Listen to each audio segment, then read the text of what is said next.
Minnesota Corrections stated that they are prepared to go and pick up Derek Chauvin in the event of a pardon and bring him back to Minnesota because there are rumors circulating Trump will pardon Derek Chauvin on the federal charges, and then all hell will break loose. There will be riots. The Minneapolis government has been preparing for potential riots and unrest in the event this happens. I'm going to stop right there and say it's probably fake news. I think this is a story that they're drumming up intentionally to create some kind of story, because I do not see anything from the Trump admin about why they would do this. Why would they pardon Derek Chauvin? He's just going to go to a state prison. Marjorie Taylor Greene chimed in saying he should be pardoned. Many prominent individuals have come out now saying Derek Chauvin should be pardoned. So at the very least, we can talk about why he should be pardoned. Not that I think it's actually going to happen. Again, I think Democrats are intentionally trying to create some kind of story for some reason. We'll talk about that. We do have a bunch of other news. The impeachment of Trump kind of fizzled out and failed. And I don't know, Trump being impeached seems like big news. But Shri Thanedar, first time you've ever heard of him, right? The guy who tried to introduce these articles of impeachment has given up and announced he will not be filing these or forcing a vote on it, because basically every Democrat was making fun of him, saying he was wasting their time with this. And so he backed down.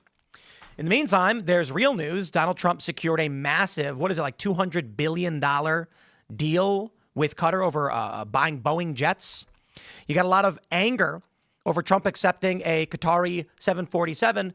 And even a bunch of people on Fox, many conservatives are coming out saying Trump should not take this for security reasons. So we'll talk about all of that and more. Before we get started, we got a great sponsor, my friends. It's Bearskin. Check it out, BAER skin.com. So remember the Bearskin Heavy Storm Rain Jacket I was talking about a while back? We did that sponsor. Look, I'm wearing this one right now.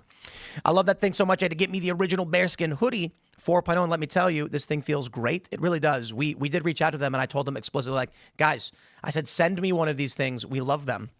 The best thing about it, the hoodie actually zips directly into the rain jacket. So the other one that I was wearing, it's actually over there. This whole thing just zips right into it. Essentially a 3-in-1 hoodie and rain jacket combo. Zip them together, and boom, you got a full waterproof system that can handle everything from cold mornings to sudden rain or whatever. And the hoodie itself, this thing is built like a tank, but it feels like your favorite pullover. It's made from 340 GSM of original bearskin fleece. It's got 10 pockets inside and outside, but it's not bulky. It's easy to wear, it looks great, and it's still breathable. When you're out working, hiking, or just running errands, I could honestly wear this thing every day. I actually might, I'm always wearing a hoodie.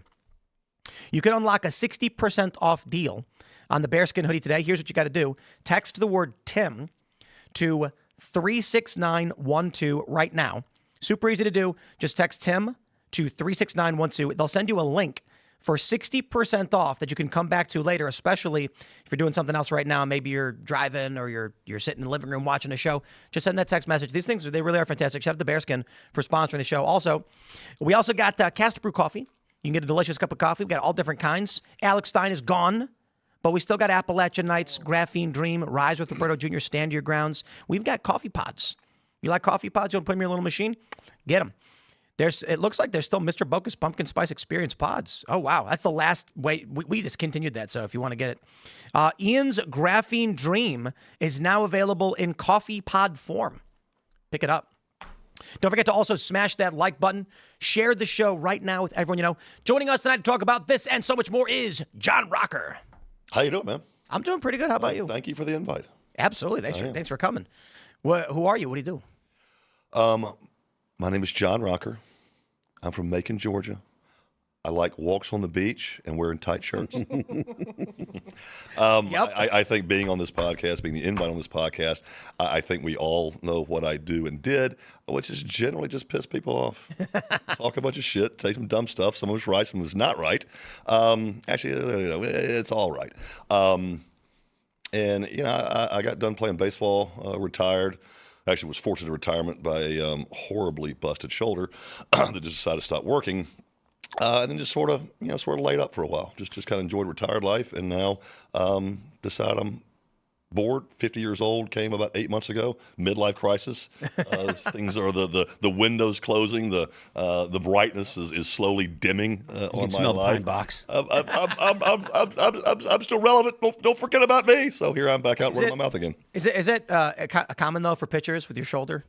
And actually, the weird thing about mine, I played with big leagues and the minor leagues, I played almost 13 years.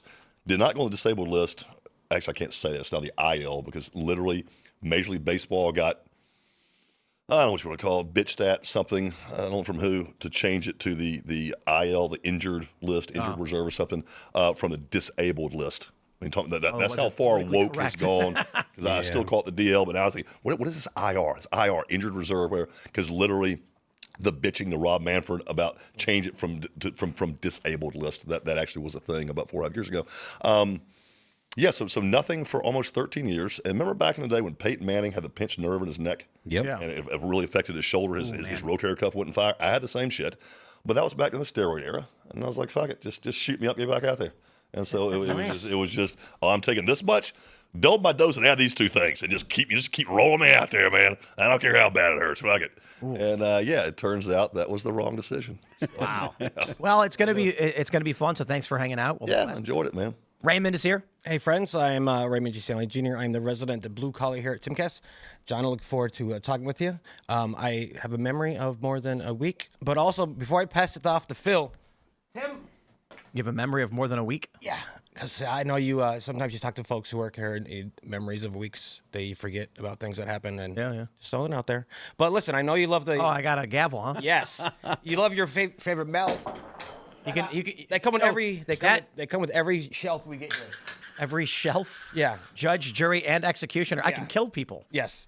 Can't say that. And you can't say that. You're banned. You're banned. There you go. So now you got that was Raymond's rubber mallet that I took from like a shelf that I thought was funny. I need it back. I was banging it. Yeah. Phil's hanging out. Hello, everybody. My name is Phil Labonte. I'm the lead singer of the heavy metal band All That Remains. I'm an anti-communist and counter-revolutionary. Let's get into it. Here's the news from KSTP. Minneapolis and state leaders prepare for possible Derek Chauvin pardon. Now, the important point in this story is this.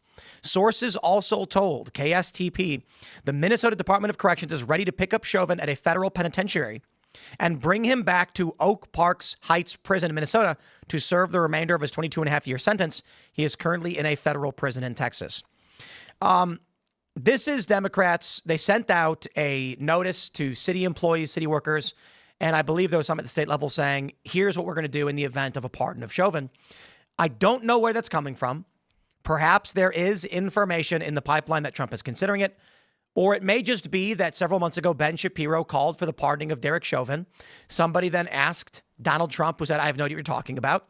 And now it's become a story, even though it's not a story. There's a possibility, I suppose, at least at the state level, there are officials who have had communications indicating it is possible that Donald Trump does pardon Derek Chauvin. I believe he should be pardoned at the state and federal level. I'm not so sure it's going to happen, but if it does, what do you guys think? National riots, or they wouldn't muster it up? Yeah, there's a lot of people that are like, oh, he'll go free, blah, blah, blah. Or it doesn't matter. He won't go free because he's got state charges and he'll be just put into, into custody in Minneapolis. And one of the things that I think people are missing is the left doesn't need him to go free for them to riot, right? Yeah, anytime any quote unquote progress the left believes they've made or anything that rolls back the narrative that they prefer, if that happens, they freak out. You see the way that the left behaves. So anytime they lose any ground, they lose their mind. So it's completely, I think, within the realm of possibility that if Chauvin is pardoned for the federal charges, that there will be riots, protests, and stuff across the country. And whereas I don't think that it would be as bad as the Summer of Love because people aren't at home, people are actually going to work.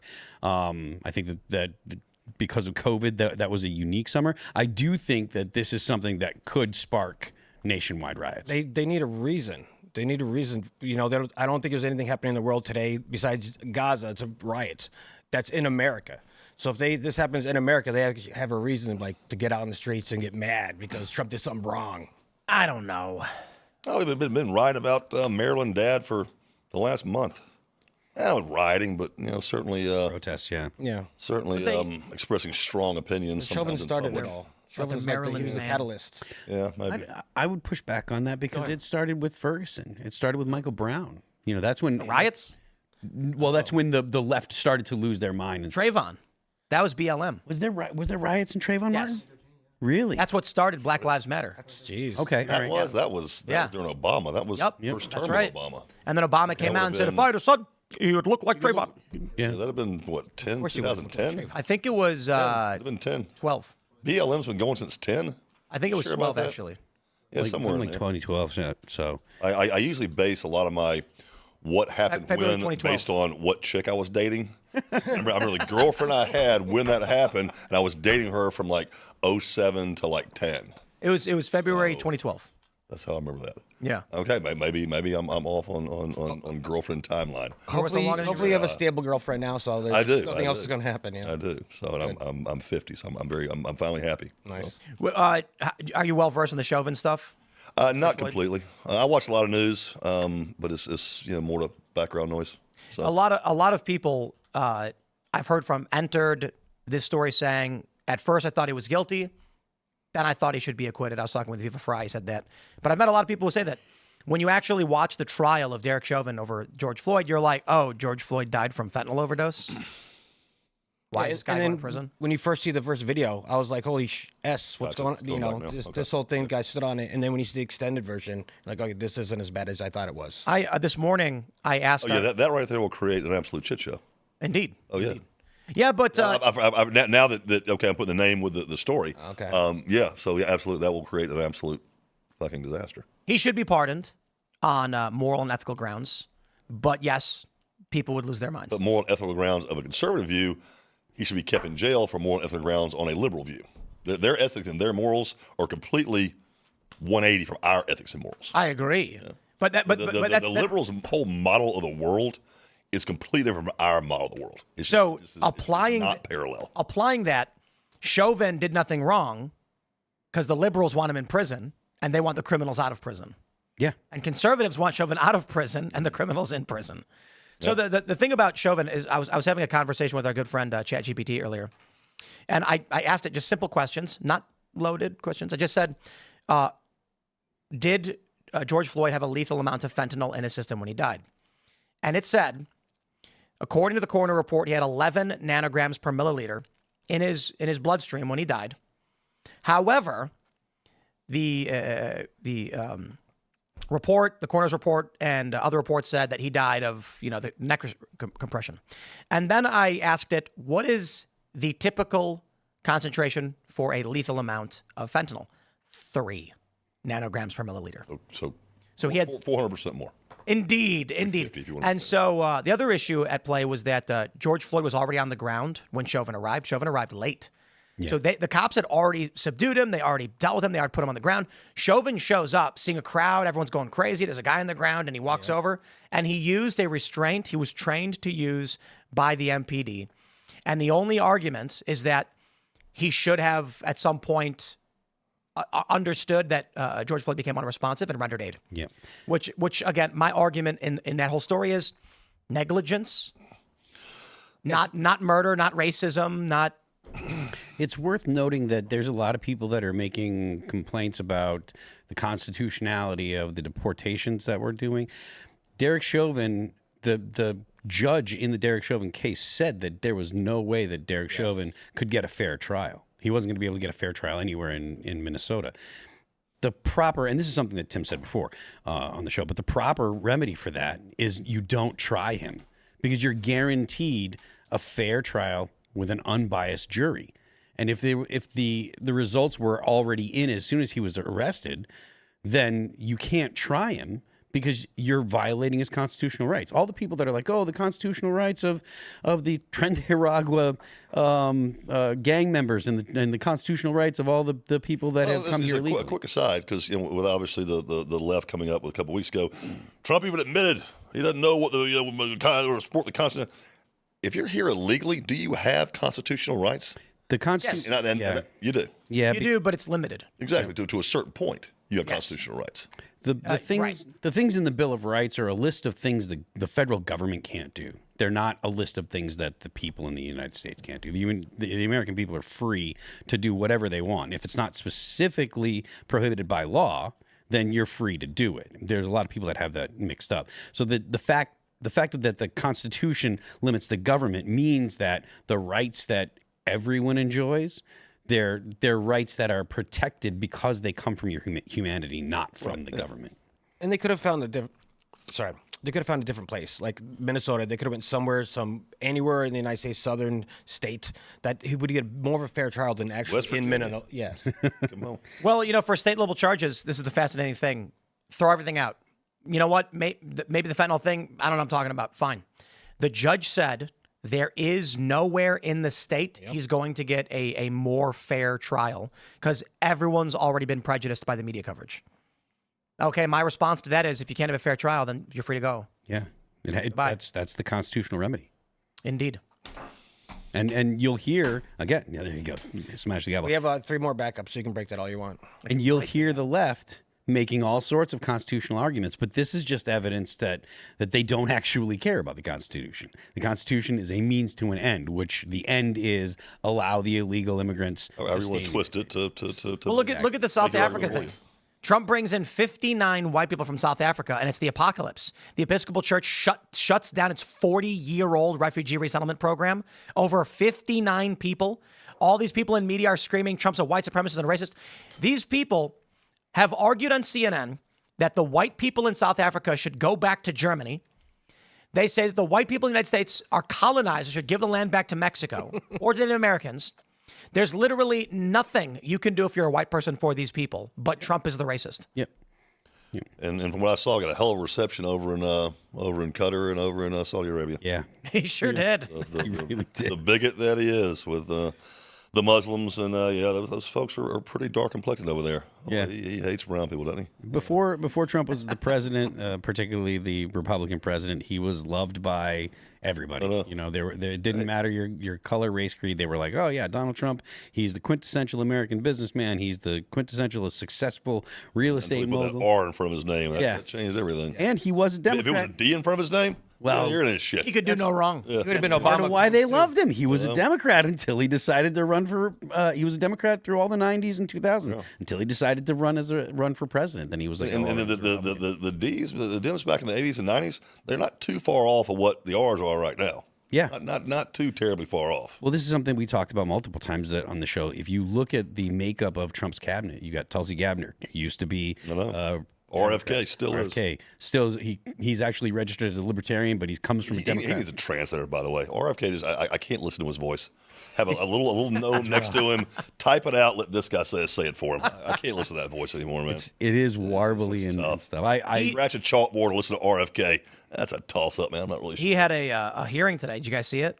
I didn't see the watched a hearing, little bit of it. but I did see the Ben and Jerry's guy. Why aren't the Democrats going, thank you, RFK Jr.? Yeah. I don't understand. He's a liberal getting this policy that Trump's putting in place for negotiating down drug costs should have every single Democrat clapping and giving a standing ovation to Trump. This is their policy. Not only that, but they're protesting. They don't get credit for it, though. And if you don't get credit for it, that means you got to give the other guys credit, which means the other guys stay in power and we don't. It's kind of like, all right, so when I was a minor league pitcher, this is sort of a long-winded analogy, but it'll make sense in the end. Dear friend of mine, actually, I'm going down next week to the Braves spring training complex to coach in a college wood bat league down there. And my dear friend of mine, Damian Moss, he owns the league. And we were competitors, coming up through the Braves minor league system. So it was a weird thing. We're on the same team. Republicans, Democrats, we're on the same team. We're part of the same country, hopefully moving in the same direction. But if Damian went out and pitched, it's the same. If he wins, he pitches good, our team wins. Awesome. Maybe we'll win a championship. But if he pitches bad, I'm always kind of sitting in the dugout going, 1, 2, 3 inning. Damn it. Oh, I gave up 3 that inning. All right. Because if he pitches bad, then I get to get more credit. If I pitch good, I get to the big leagues first. It's sort of a competition within the overall team dynamic. I think that's sort of the same thing with Dems and conservatives. If Trump does something that they were championing, he's going to get credit, not them. That way, the Republicans are moving farther, faster, ahead, getting more credit, more credibility, and they're just sort of lagging behind with just really not a whole lot to talk about, and no real way to kind of step in and here's how we're opposite from each other. Our policies work better than yours. I feel like the right is we would be happy if Democrats were in charge. Not if they were in charge, but if they did something good and made America better, like that's good. we would appreciate that. We're for freaking Americans, but they cannot. No, They cannot give it back. absolutely. They That's why there are former liberals who voted for Trump. That's why Tulsi Gabbard and RFK Jr. went with Trump, because Trump was like, I'm going to do these things that are good. Will you work with me? And these former Democrats were like, this is my opportunity to do something. I think one of the reasons we see the Democratic Party as psychotic and cultish as it is because the sane, rational Democrats who saw a path towards accomplishing that, finding their solutions, said, okay, Trump, let's work together. RFK Jr. is like, I want to ban artificial food dyes. Trump says, I can do that with you. Come work with me. And RFK said, okay. Now the Democrats have no leadership. Isn't The people who wanted solutions said, we'll take it. Isn't Roana trying to do something now to solidify? Yep. that Trump's doing? We will get into that, but let's jump to this story. Let's jump to this story for us. This one's funny. This guy. From The Independent, House Democrats furious as Congressman launches waste of time impeachment proceedings against Trump. Michigan Rep. Sri Tenedar's resolution attacked as waste of effing time by his own side, but Congressman insists it's, quote, about doing the right thing. Really? Well, he's canceled. He said, in the 15 days since I filed seven articles of impeachment against President Trump, he has committed more impeachable offenses, most dangerously accepting a $400 million private jet from Qatar, which even Republican members of Congress have called wrong. So after talking with many colleagues, I've decided not to force a vote on impeachment today. Instead, I will add to my articles of impeachment and continue to rally the support of both Democrats and Republicans to defend the Constitution with me. This is not about any one person or party. It's about defending America, our Constitution, and rule of law. I will continue to pursue all avenues to put this president on notice and hold him accountable for his many impeachable crimes. Now, I wonder who wrote that for him, first of all. Go back one screen, Tim. Is he a little kid wearing his daddy's suit? Where are you going to suit like that from? You're in Congress. You're going to be on TV. Get a suit that fits, guy. He's 12 years old wearing his grown father's suit. His spoof with his sister. That's what he's doing right there. Part of me feels bad for this guy because look at the wig. Look at the wig on top of his head. Everything is wrong about this guy. Everything is wrong about it. I can't even see what's below the podium. There's a lot going wrong down there. Even Democrats don't like him. Now, here's the thing. Nobody wanted this. I was on a debate with him. Cenk Uygur was also on it from the Young Turks. And even Cenk Uygur was laughing at him, saying, like, what are you doing? Like, you're going to convince Republicans to impeach him? You're wasting our time. And now the rest of the Democrats are saying the same thing. Let me tell you about Sri Tenadar. You've never heard of him before. You'll probably never hear from him again. This is a rep who does not know the name of the Michigan cities he actually represents. He does. He just can't pronounce them. That would be funny, but he actually doesn't know who he represents. So he was interviewed, and Special election guy, or did he actually go through the whole process? I'm pretty sure he actually won. And I think this is he did actually win. And this is indicative of Democrat leadership. They vote for whoever's got a D next to their name, and that's it.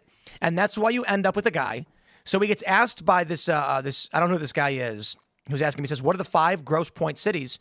Tenadar laughs and then says, look, I'm not here to answer a quiz. I'm here. I'm going to fight for the people of Detroit. I'm going to fight for my constituents. The interviewer then begins naming the cities, and then only after does Tenadar then start repeating them. This is who is trying to impeach Donald Trump. And this is why you've never heard of him. It didn't work first term when you only had one chamber. Now you have no chambers, and this is going to work for you. Well, you know what it is? There's no Democrat leaders. There's no superstars in the Democratic Party. So Sri was thinking, or someone advised them, you need to do something big to get attention. No and get one press. 5'5" has got a prayer. No man 5'5". I hadn't seen really stand up to him. You might be 5'5". I hope you're not. But anyway, I'm 5'10". No one 5'5" that's wearing daddy's suit has got a prayer ever doing anything big in the Democrat Party. Not since TV became a thing. In the Democratic Party?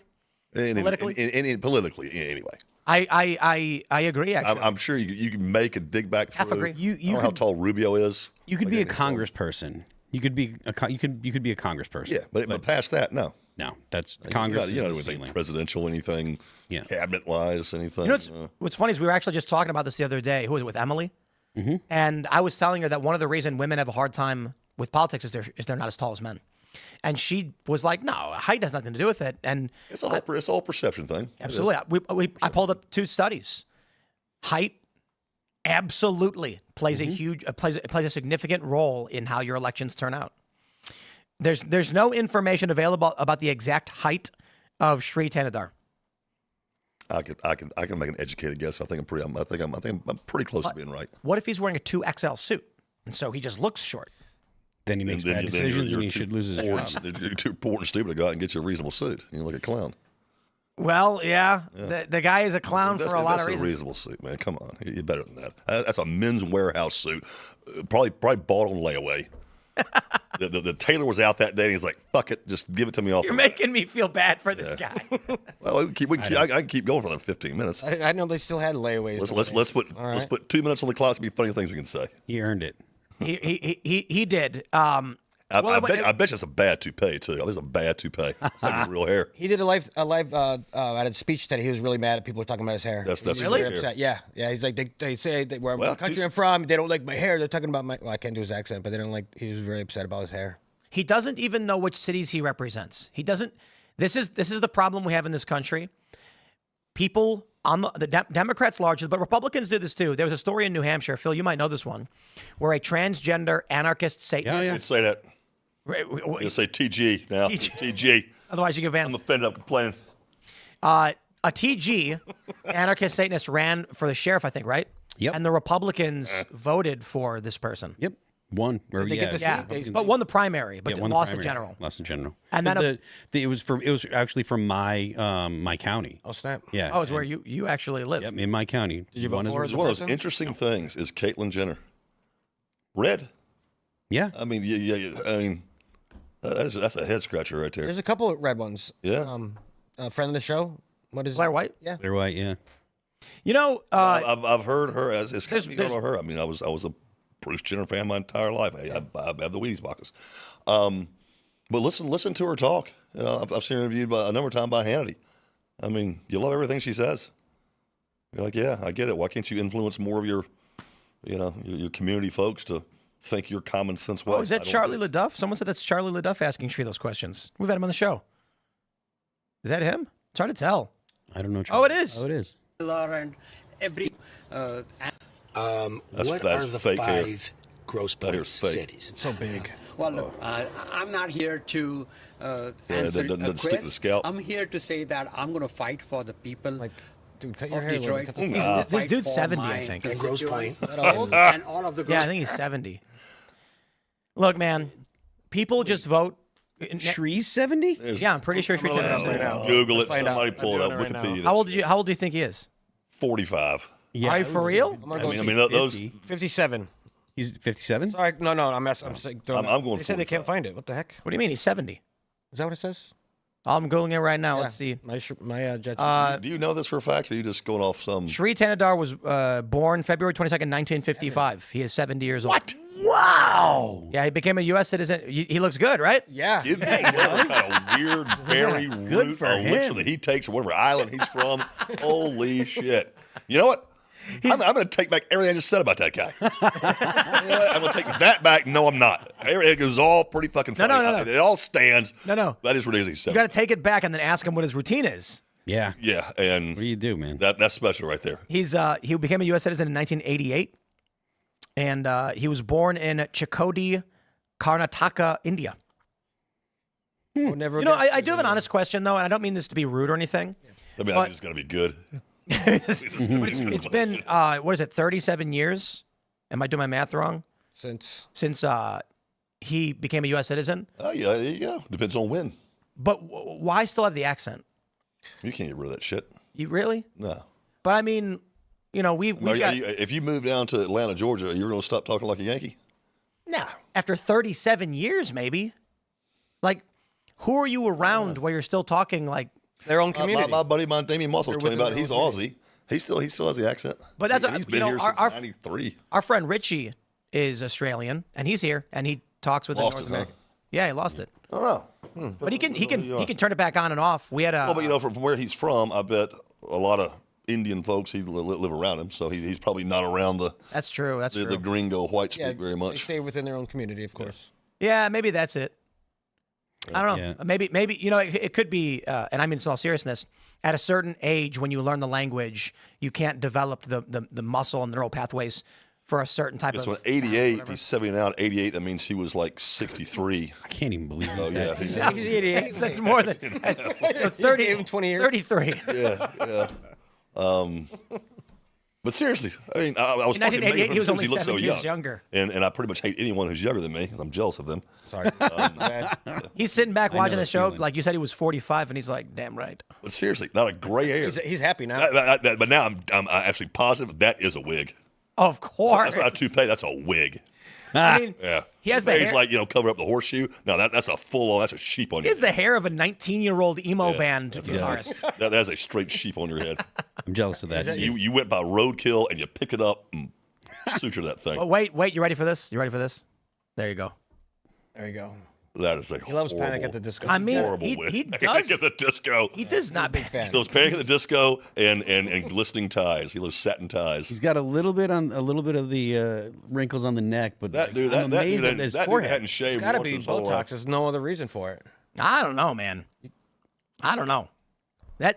What I don't know why we're talking about how young this guy looks. How did we get here? And his Because hair. we're amazed. We're amazed. It's the most amazing thing I've seen We're all sitting week. here saying he looks like he's 45 with the hair of a 19-year-old. You'd think this is like The View or something. Well, that means we're getting Well, a lot of views. I like to Oh. see him without a shirt on. Must that. Maybe there's some other news. What do we have? All right, move on. You're the fucking host. Let's jump to this story. We got this post from Rep Roana. Now the crazy thing about the story is I didn't see anybody writing it up. I've been searching to see if someone's going to write the story up. They don't go near it. Rep Roana says, today I'm introducing legislation to codify President Trump's executive order ensuring Americans do not pay more than people in other countries for drugs. Will Congress members stand with $16 billion in big pharma money or with the American people by co-sponsoring this bipartisan legislation? Let's play tape. Mr. Speaker, I rise today to introduce as legislation President Trump's executive order for the most favored nation status on drug pricing. My legislation will codify President Trump's executive order, which basically says that Americans should not pay more for drugs than people in other countries and other parts of the world. Right now, we're paying 2 to 3 times more for our drugs than people in other industrialized nations. Now, this executive order, codified by the legislation, will allow our cabinet secretaries to put pressure on big pharma and make sure that they are not price gouging, and will allow for the importation of cheaper drugs. So you ask, why do we need the legislation? Because the reality is that big pharma will sue for the executive order like they did in the previous Trump administration. And in the previous administration, they managed to kill the executive order. The only way we can stand up to big pharma is to codify in legislation what the president wants to do in an executive order. Damn right. So here's the deal. If I can cross the aisle and support President Trump's executive order in legislation, every Republican should be willing to cross the aisle and support my legislation. It's a pretty simple test. Well, let's read it. But Are we going to stand in this body Agreed. with the $16 billion Love that Well, big this was pharma definitely a spent major rock on and a hard lobbying? place. Or are we going to I mean, stand a Dem with the talking like a American Republican? people? Well, this is Roana. He does fairly well. He's a lib. He's got lib ideas. Is he a lib or is he a Democrat? He's a Is he a lib. Joe Manchin or is he a AOC? He's a lib. He leans more to the AOC side, but I consider him to be, and I say this respectfully, ignorant but honest. He has bad ideas because he is ignorant of what's actually going on in the world, but I believe he's trying to be honest. He just doesn't know what he's talking about. Yeah, let's see this bill comes out with all kinds of illegal immigration footnotes to it and yada yada. But if he's straightforward with it, that right there, Democrats are sitting back going, "You dirty motherfucker!" Yeah. He's going to force it, and Yeah. like, "I've got to do something for Trump. I got to join the empire." Shit. We've had Roana on the show, and we've given him credit quite a bit in the past because when it comes to stuff like big tech, censorship, spying, he tends to be on the right side of things. I just think for a lot of these Democrats, they believe the corporate press when they lie about Trump and all this other stuff. So he's basing his politics off of fake news most of the time. In this instance, there's no fake news to be had. Donald Trump gave a speech and said, here's what we're going to do. And every single Democrat should be giving Trump a standing ovation for the executive order. There's no way. But they're hypocrites. It's like you were saying. Again, rocking a hard place, man. They can't give Trump the win. Yeah. Especially on an issue they've been passionate about for the last how many years? And now this Republican's going to come in and steal our thunder and do it for us. It makes us look incompetent, like we couldn't get it done. This guy came in 6 months and bing, bang, boom, got what we've been trying to get done for 20 years. One of the great things about Donald Trump is he's changing what politicians in the future are going to how they're going to have to behave, because he's shown that Republicans can come in and make significant changes, and he's doing things like this, showing that Democrats can do things as well. Presidents for ages, they've just been like, oh, we can't, or and they've made promises and not followed through. Donald Trump has made it so that in the future they're going to have to do something. I think, we bag on what happened under Biden over those 4 years, and say Democrats can't this, Democrats can't that. What they did under Biden, that's exactly what they wanted to do. We just disagree with it.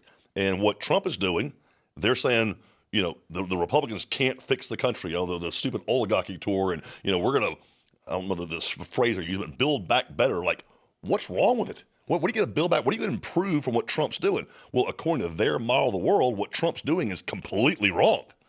I mean, they just don't see through the same eyes we see through. So what Trump's doing to what their opinion, their model of the world is completely 180 from how they would do things, and vice versa. You've seen how the corporate press puts the orange filter on Trump's face. Have you seen those photos? Mm-mm. Let me see if I can pull one up, because it's not quite that orange.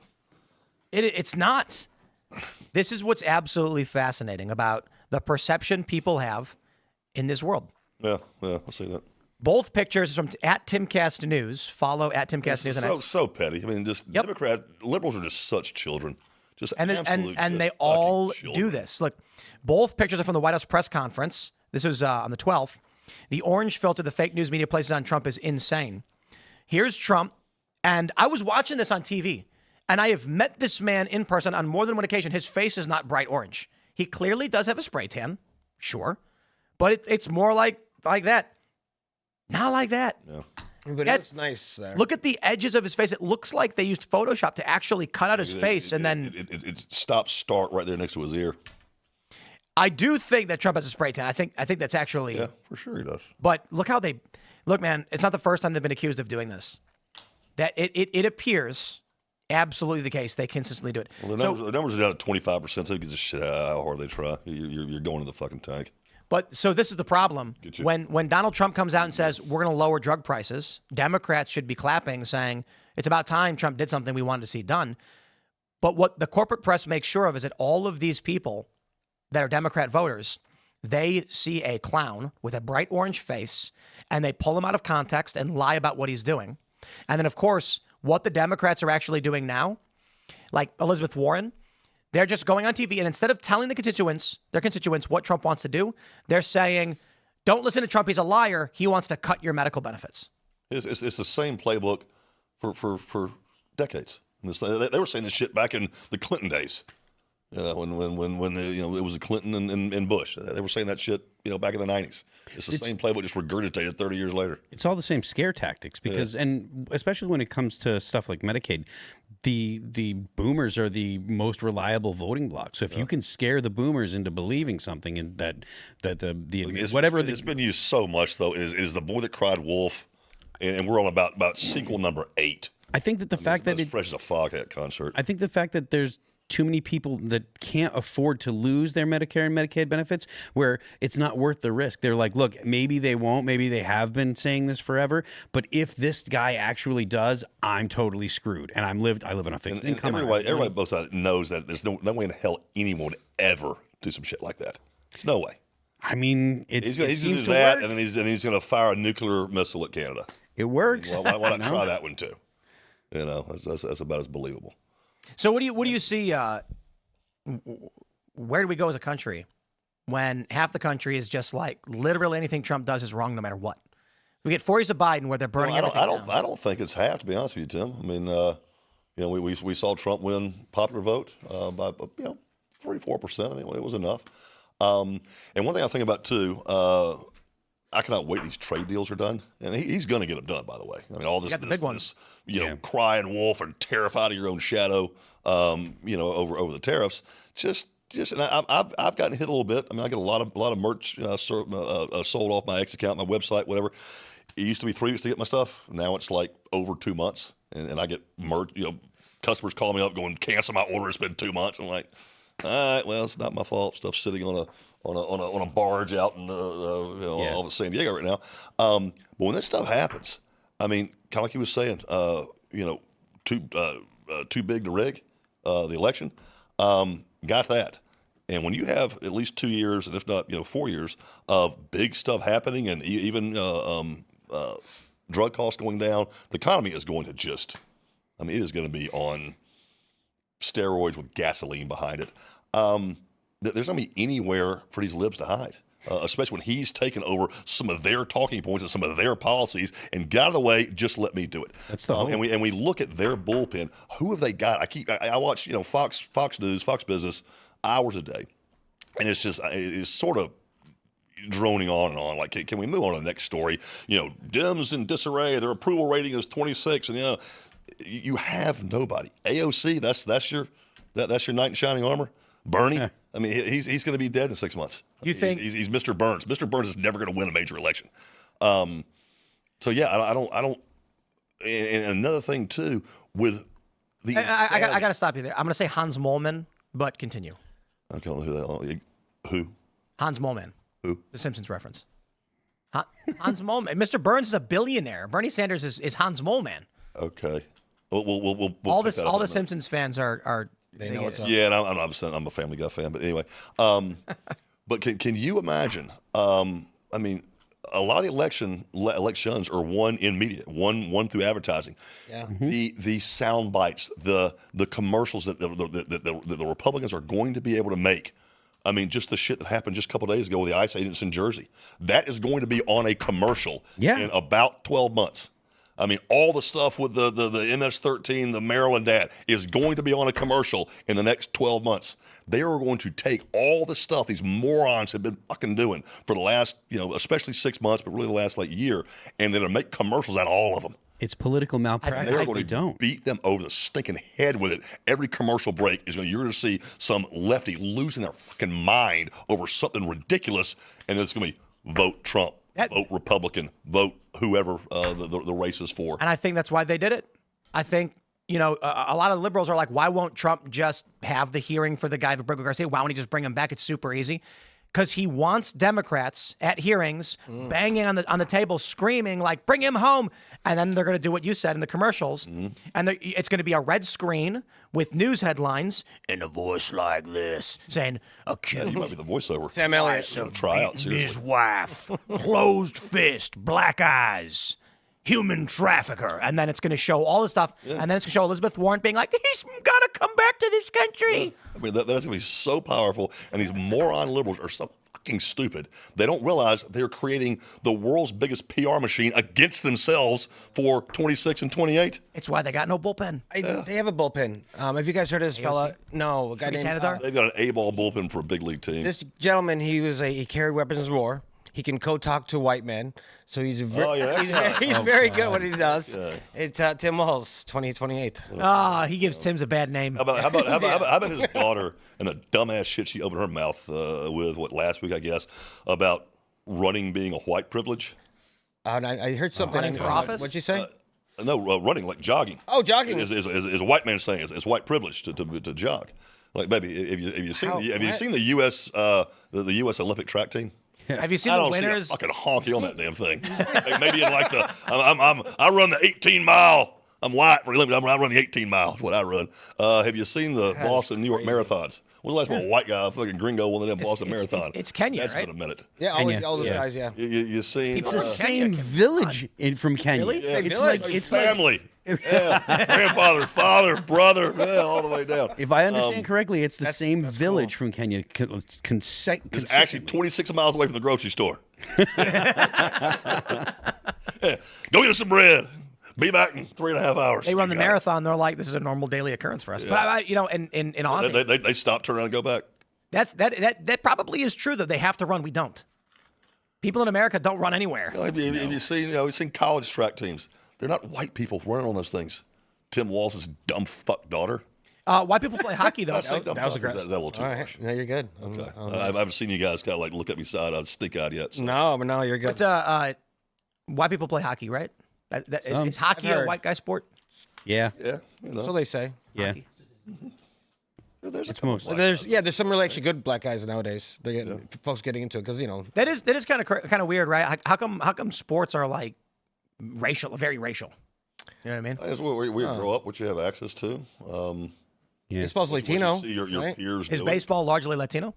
A lot of Latinos. Yeah, but they can play, man. They can And play. there's A lot of Japanese. Because they have Japanese they have year round. too. They can Yeah, play year round they down there, play so that's 300 days good. a It year. helps a lot. I played. Like we used to play in the gym in the wintertime. That's not like real baseball. I played 3 years in Puerto Rico and 1 year in Venezuela. Yeah. Wow, really? Yeah, they got some players down there. There too, man. are there a lot of Japanese players in the U.S.? There's some. Yeah, but there's The best 20, right now. 25-ish. But I mean, you're not getting the big leagues unless you can play. I mean, Right, this is right. the most. Major League Baseball is the most non-racial thing on this planet. Either you can play, or you can't. If you can't play, you're gonna expose real quick in front of 50,000 people and a bunch more million watching. You can be short guy. I'm sure most people know this, but I don't. Like, how does Altuve, he's- how does minors and majors work? Like, how do you get into the minor league? How do you get into the major league? You either get drafted into the minors. I got drafted when I was 18 years old, and then just had to work my way up. You play good at this level, they promote the next level, and you just get promoted up. And I mean, it's a very rigorous process. It took me 4 years, which is probably a little quicker than average, 4 to 5 years. I got the big leagues when I was just turned 23. That's what it is for everybody. Is it like after college you go to the minors, or can you go straight to majors? I never went to college. I was supposed to go to Georgia. I never went. Had a scholarship to play there. But there's been, I think, about 50 players that went straight from college to the big leagues, all hitters. Never a pitcher. Just too much to learn as a pitcher, too much to get used to. I mean, as a hitter, either you can hit 95 or you can't. And so you get like John Olerud straight to the big leagues. Pete Incavilla straight to the big leagues.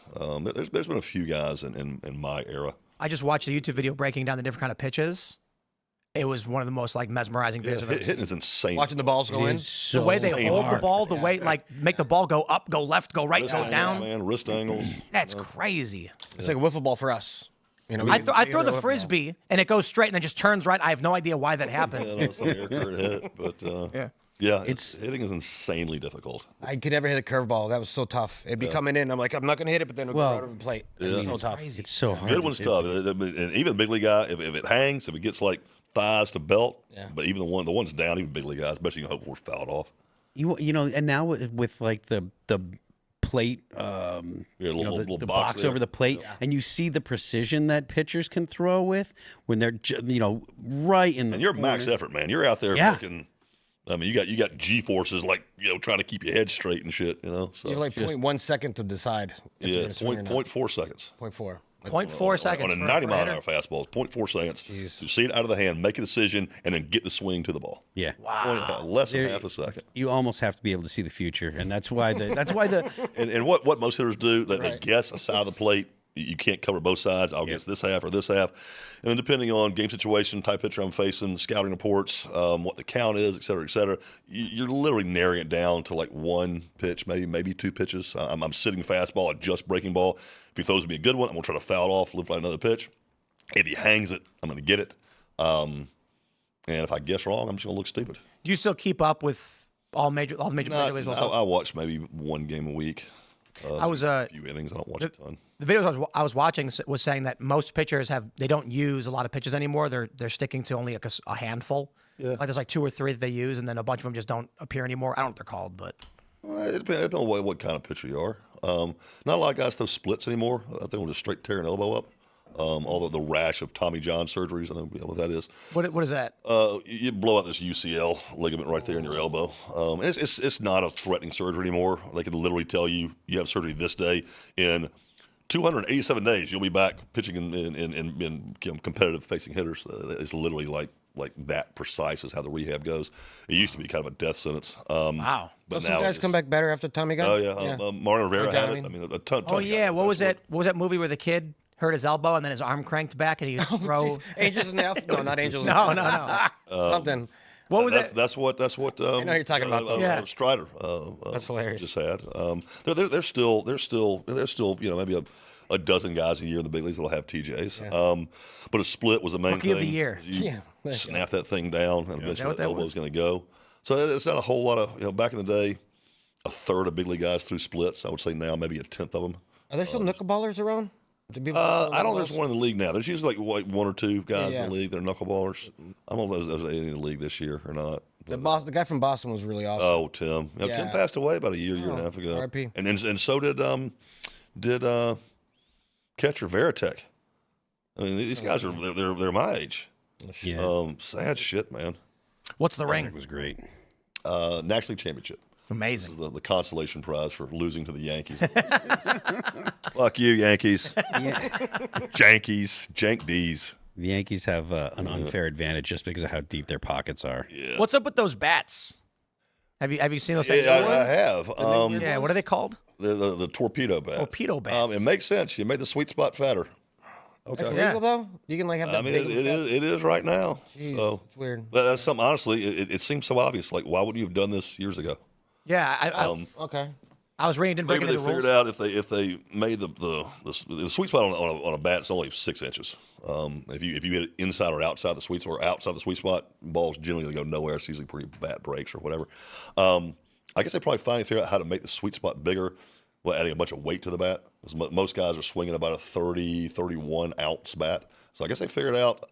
I don't know how you would have done it. I'm not smart with shit like that. How to make that barrel bigger, put more mass on the bat without making it 37 ounces. Yeah. You shave down the handle, you put a cup on the end of it. You know, there's a lot of ways to Torpedo bats. get weight out of it. But yeah, I mean, sweet spot bigger. So now I got 8 inches of where the ball's going to jump. You know, Wow. So Sammy Sosa's he's pretty good. You can put a little cork in it. Sammy Thofa. Sammy Sosa knows Sammy he knows Sosa. what's up. Damn He's, it. he's on the all furniture team. Sammy Sofa. And see, All furniture team. Let's jump back to news. We got the story from NBC. Yo, this one's actually pretty hilarious. Elon Musk's AI chatbot brings up South African white genocide claims in response to unrelated questions. I mean, it's a funny story. I don't know why they wrote it, because it's basically like a couple people asked Grok a question, got a weird answer, and it became an NBC national news story. Still funny, though. Turnabout's fair play. There you go. Look at this. On Wednesday, one ex-user asked at Grok, "Where is this?" in response to a photo of a walking path. Grok responded, "The query asks about the location of a scenic image likely not tied to South Africa's farm attack debate. Without specific details, I can't pinpoint the location. On the broader topic implied, farm attacks in South Africa are real and brutal, with some claiming whites are targeted due to racial motives, like kill the Boer, high crime rates have affected all races, distrust, blah, blah, blah." A review of Grok's X account since Tuesday showed more than 20 examples of such responses, including to questions related to a picture of the comic book and the Hawk Tuah meme. A viral video featuring influencer Haley Welch. We get it. It was not immediately clear why the AI bot had suddenly begun bringing up the topic unprompted. I don't know, man. All I can tell you is that AI is going to get weird, and this story is absolutely hilarious. It is. I love it. It's hilarious because I keep wanting to make the same joke, so I'm just going to refrain from it. So, anyways, do we think Elon? Good jokes. They're good jokes. You know, you can wear it out till we stop laughing. All right. were you saying? I was gonna say, do you think Elon and his team had a say in this? No. Yeah, of course he did. No, you think so? Absolutely. He's not a funny guy. Don't you think his staff is funny? He's from South Africa. So. Oh, there you go. Yeah, it does. Like he does have that a reference, that relation. he does have a personal, opinion on the situation. He has commented on a lot of tweets and stuff like that when people are talking about it. I don't know that I believe that Musk is involved, but AI does hallucinate. You don't always get legit answers from AI. So Well, you don't, but I mean, this specific at this exact point in time. I mean, it's weird. Yeah. It wasn't doing it Talk 2 about weeks it, ago. STD It's not going to crowd. be doing it 6 months from now. Right now, where it's weird. relevant to the news in the last 2 days. I don't A know. little Maybe too coincidental. It could be due to all the questions that it receives. It enters into it. It's using Twitter for its training data. But, I kind of, coincidental. Little tip at the scale. Too coincidental. you think someone on the programming side went in there and I think accidentally- I think Musk told him to do it. I think he's that much of a kiss my go to hell. Watch this shit. He is. I'm just the richest man in the world. Go fuck yourselves. I would like. That's what we're saying to all the oil barons over in Saudi Arabia. Still richer than you, cat. Yeah, Richer than you. I'm not even sure that he's actually richer than them because they say they own the oil reserves. So If they actually do, like Yeah. because the Saudi family owns basically everything in Saudi Arabia. They nationalize. You know one thing, in 100 years, it'll be broke as shit. Well, When the whole world's electric in 100 years, which that's what's going to happen. It'll be broke as shit. There was not relying Get your typing skills all polished. not relying on the Middle East for code. for power is a very good thing for the West, in my opinion. Yeah. So this one's fascinating. I asked ChatGPT, did Trump pause refugee intake? And it says, yes, in 2017, Donald Trump signed executive order, which temporarily paused the U.S. refugee admission, blah, blah, blah. I responded, did he do it in 2025? No, Donald Trump did not pause refugee intake in 2025 because he was not president in 2025. As of that year, Joe Biden is serving his second term as president. Wow. Like That's what 20 days? ChatGPT said. Or 20 days? Now look at this community note, which is factually incorrect and is wrong. It says OP's screenshot shows ChatGPT being used in normal mode without internet search. In this mode, the knowledge cutoff date is June 2024. This means that anything after then, like President Trump's second term, the death of Pope Francis, etc., would be unknown to the AI model. Literally does not explain why it said Joe Biden was serving a second term. Yeah. They already said he was. They guessed he was. Well, I mean, June of 24. And actually, This whole thing is very dangerous for like really fucking stupid people. but the crazy thing too is they're saying it's an offline, it's without internet search. That's not true. That's so crazy that they made this up and it got flagged on my post. I only ever use ChatGPT. I wonder if I have the history somewhere. Let me see if I can try and find. You probably rocked the premium and all that shit stuff. I bet. Yeah, I got the pro everything. Yeah. And For free. What are you talking about? I don't know. Normal business. You're at that level, man. You're at that level. You got to pay for shit. You're at that level. I don't know where I asked it this question though. I've got the list. If I go through it, I could probably find it. So it's just basic Gronk trying to cover their own butt. Their ex. What's the date? Previous 7 days. When did I post that? Yesterday, huh? I don't know. It's in there somewhere. I went on to ask it more questions. I followed up by saying, what year do you think, or what date do you think it is? And it said, this was on May 12th, actually. 2 days Or was it 13th?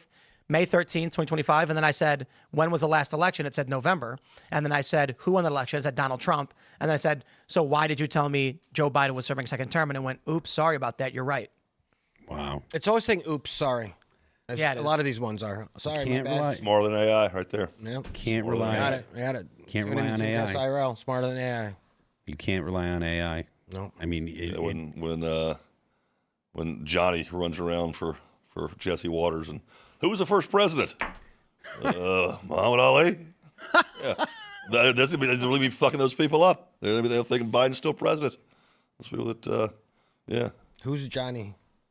You ever seen a little segment on Jesse Waters' show? No, I don't. He's got I watch Fox this little News. guy that he runs around like the Boston Marathon or like the Derby and just interviews random fucking idiots. Okay. And just basic shit like if you live in this country you should like He's a easily person know or a this. doll? yeah, it's like the man on the street. Okay. guy. Okay. Let's do this. Okay. Let's debunk that community note in real time because I did find it.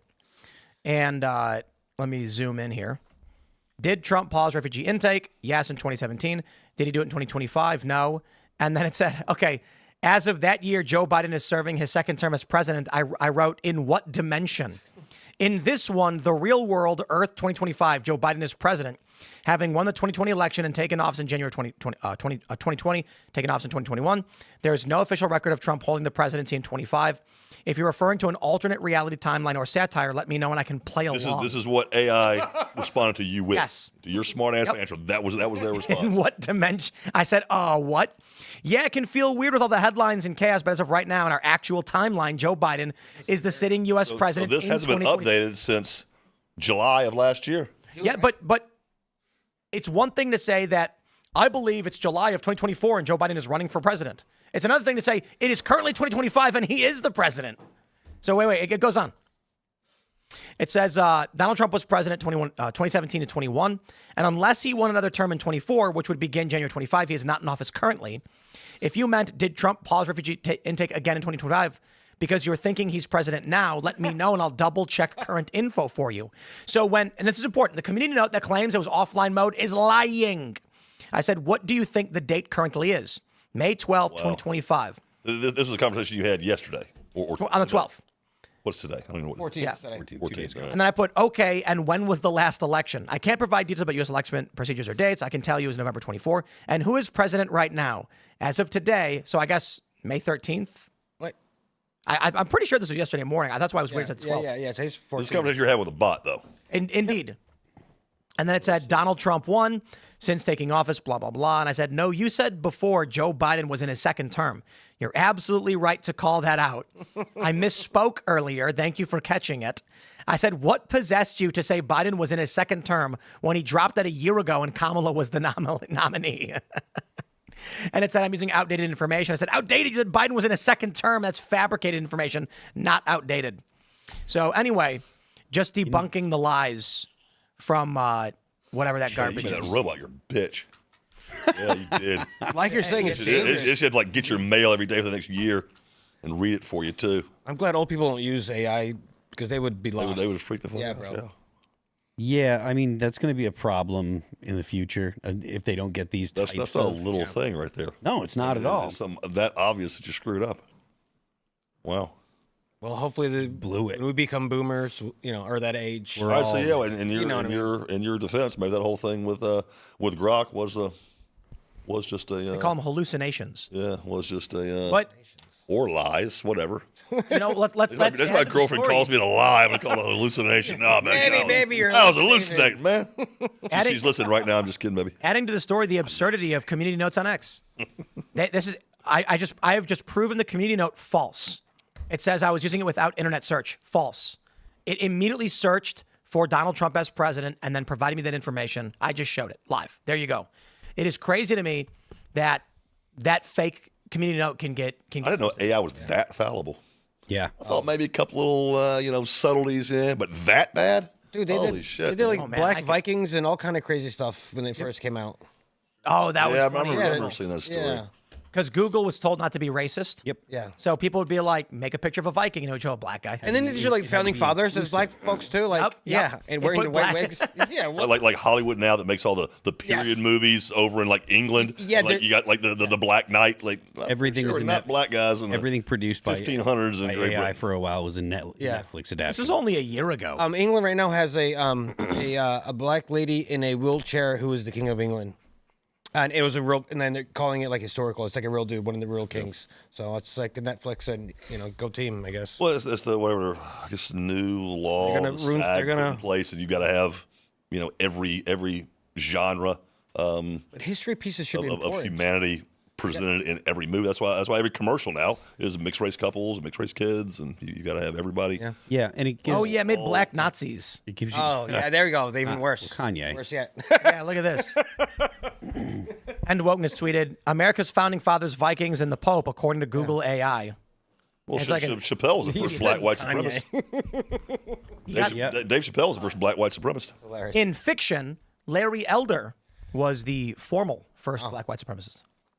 The media called him. nonfiction, The first show I ever hosted, which freaked me the fuck out, because I was like 32 or 33, was Larry Elder's show. I set in for Larry. Oh wow. For 2 That's days. big money, right? That's big time. I set in for Larry. My first interview ever was Pat Buchanan.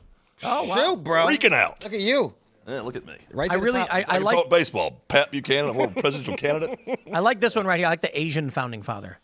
Nice. Look at that guy. Makes sense. That's right. Yeah. He helped make America. He built the railroads, so it's fine. And then you've got these black Vikings, of course. Isn't there a guy on X that like posts stuff and people really get offended all the time? And we got white marathon runners. Find one of them. Find a white marathon winner. The account There that you says, go. here's what you'd look like if you were Chinese or black.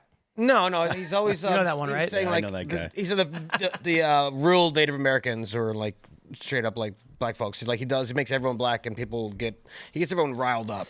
I don't know. It's just a troll account, but people like Clown World always share him and give him credit, and they love promoting stupid shit stuff. Get off the black. got me swearing, bro. guys. Just get off. It's so fucking tired. So tired. Here we go. Racial From shit. the Atlantic, America is the land of opportunity for white South Africans. Trump has frozen refugee admissions and cut off resettlement funding, but he has made an exception for white South Africans who he says are victims of racial discrimination. Because they are. All you have to do is look at the laws in South Africa that specifically say you know, white people can't do this or white people can't have that or it has to be for black people only. Like it's ridiculous to make the argument that it's not there are not racially motivated laws in South Africa. That is, you know. Let's play this video. I don't know what this video is. I'm just gonna play it. it's a court decision that must be respected. Those who have appealed it, they must go and fight it in court. We won, and we shall sing this song in line with the court decision. The court of South Africa, an independent court, has made a declaration on this matter and is closed. What's a boer? This is sponsored Farmer. outrage Wait, by farmer. Helen Zille. You know, black people, there are some black clever... This is Malema saying, "I won't stop singing Kill the Boer." So it's like You speak South African. he does. Yeah. You, What- you from the place? Okay. So they literally have. Who is this guy? Is he like the president? No, he's the leader of one of the parties. And he sings a song to stadiums full of people, which translates to basically like "kill the white person." And when 59 refugees come to America, the left says Trump's racist, it's the apocalypse. They're not facing discrimination. It is remarkable that like anyone can look up this video and you can see that there are, you know, they're singing songs specifically saying to kill these people, and then they would make the argument, oh no. The poor, the farmer. So what you're listening to is a video of a South African political leader, Julius Malema, chanting "Kill the Boer" in a now viral clip that has even gotten the attention of South African-born billionaire Elon Musk. The Boer in the song is a reference to white South African farmers who are descendants of European colonists known as Boers, who, although are the racial minority, are now majority landowners in the country. The song dates back to South Africa's apartheid system of race based on segregation under white minority rule, which only ended in the early 1990s. Malema led these chants during a packed rally of nearly 100,000 people at an event marking the 10th anniversary of his political party, Economic Freedom Fighters, in Johannesburg, which is South Africa's largest city. Musk claims that organizers were openly pushing for genocide of white people in South Africa, but many historians and journalists, including Malema in a 2022 statement, have argued that the song is not meant to be taken literally, rather to mobilize support against discrimination of the majority black population who still... So if someone made a song that said like "kill" and then insert some other race, but it was not meant to be taken literally. It's just to highlight a problem. So Kanye's latest song is highlighting a problem. It's not meant to be taken literally. Just on that. Well, I mean, to be fair, just saying. Kanye's song isn't to be taken literally. Like even by Kanye's well, standards. Like the song he put out literally is him saying, "I'm just doing this because he took my kids from me." I miss my kids. I want them back. Yeah, it's kind of brutal. Yeah. But it's catchy as F. At any rate, the funny thing about the story is the lesson for white minorities is clear. When you give up power, they will chant to kill you. If you what are you going to do? You can read books by people that are this guy Franz Fan, and he wrote a book called "The Wretched of the World," and it's about decolonization. And he specifically says that decolonization is an inherently violent phenomenon, that the only way for the colonized people to take back their dignity is to kill the people that colonized their country. And this is something that you hear people talk about decolonization on the left all the time.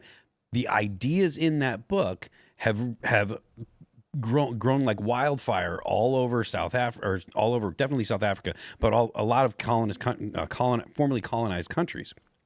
So the idea that they're not advocating for violence, and the idea that the left and people that are in media here in the U.S. don't know it, it's all BS. Everybody that has gone through... Anyone who says the left is not violent, I mean... It's ridiculous. But the point that I'm making is Pull your they pants know. down, bend over, look in the mirror, and tell me what you see. Because that's exactly what the hell you are. When Biden was... I'm sorry to cut you off, but when Biden was for 4 years, how many riots were there? How many protests? How many...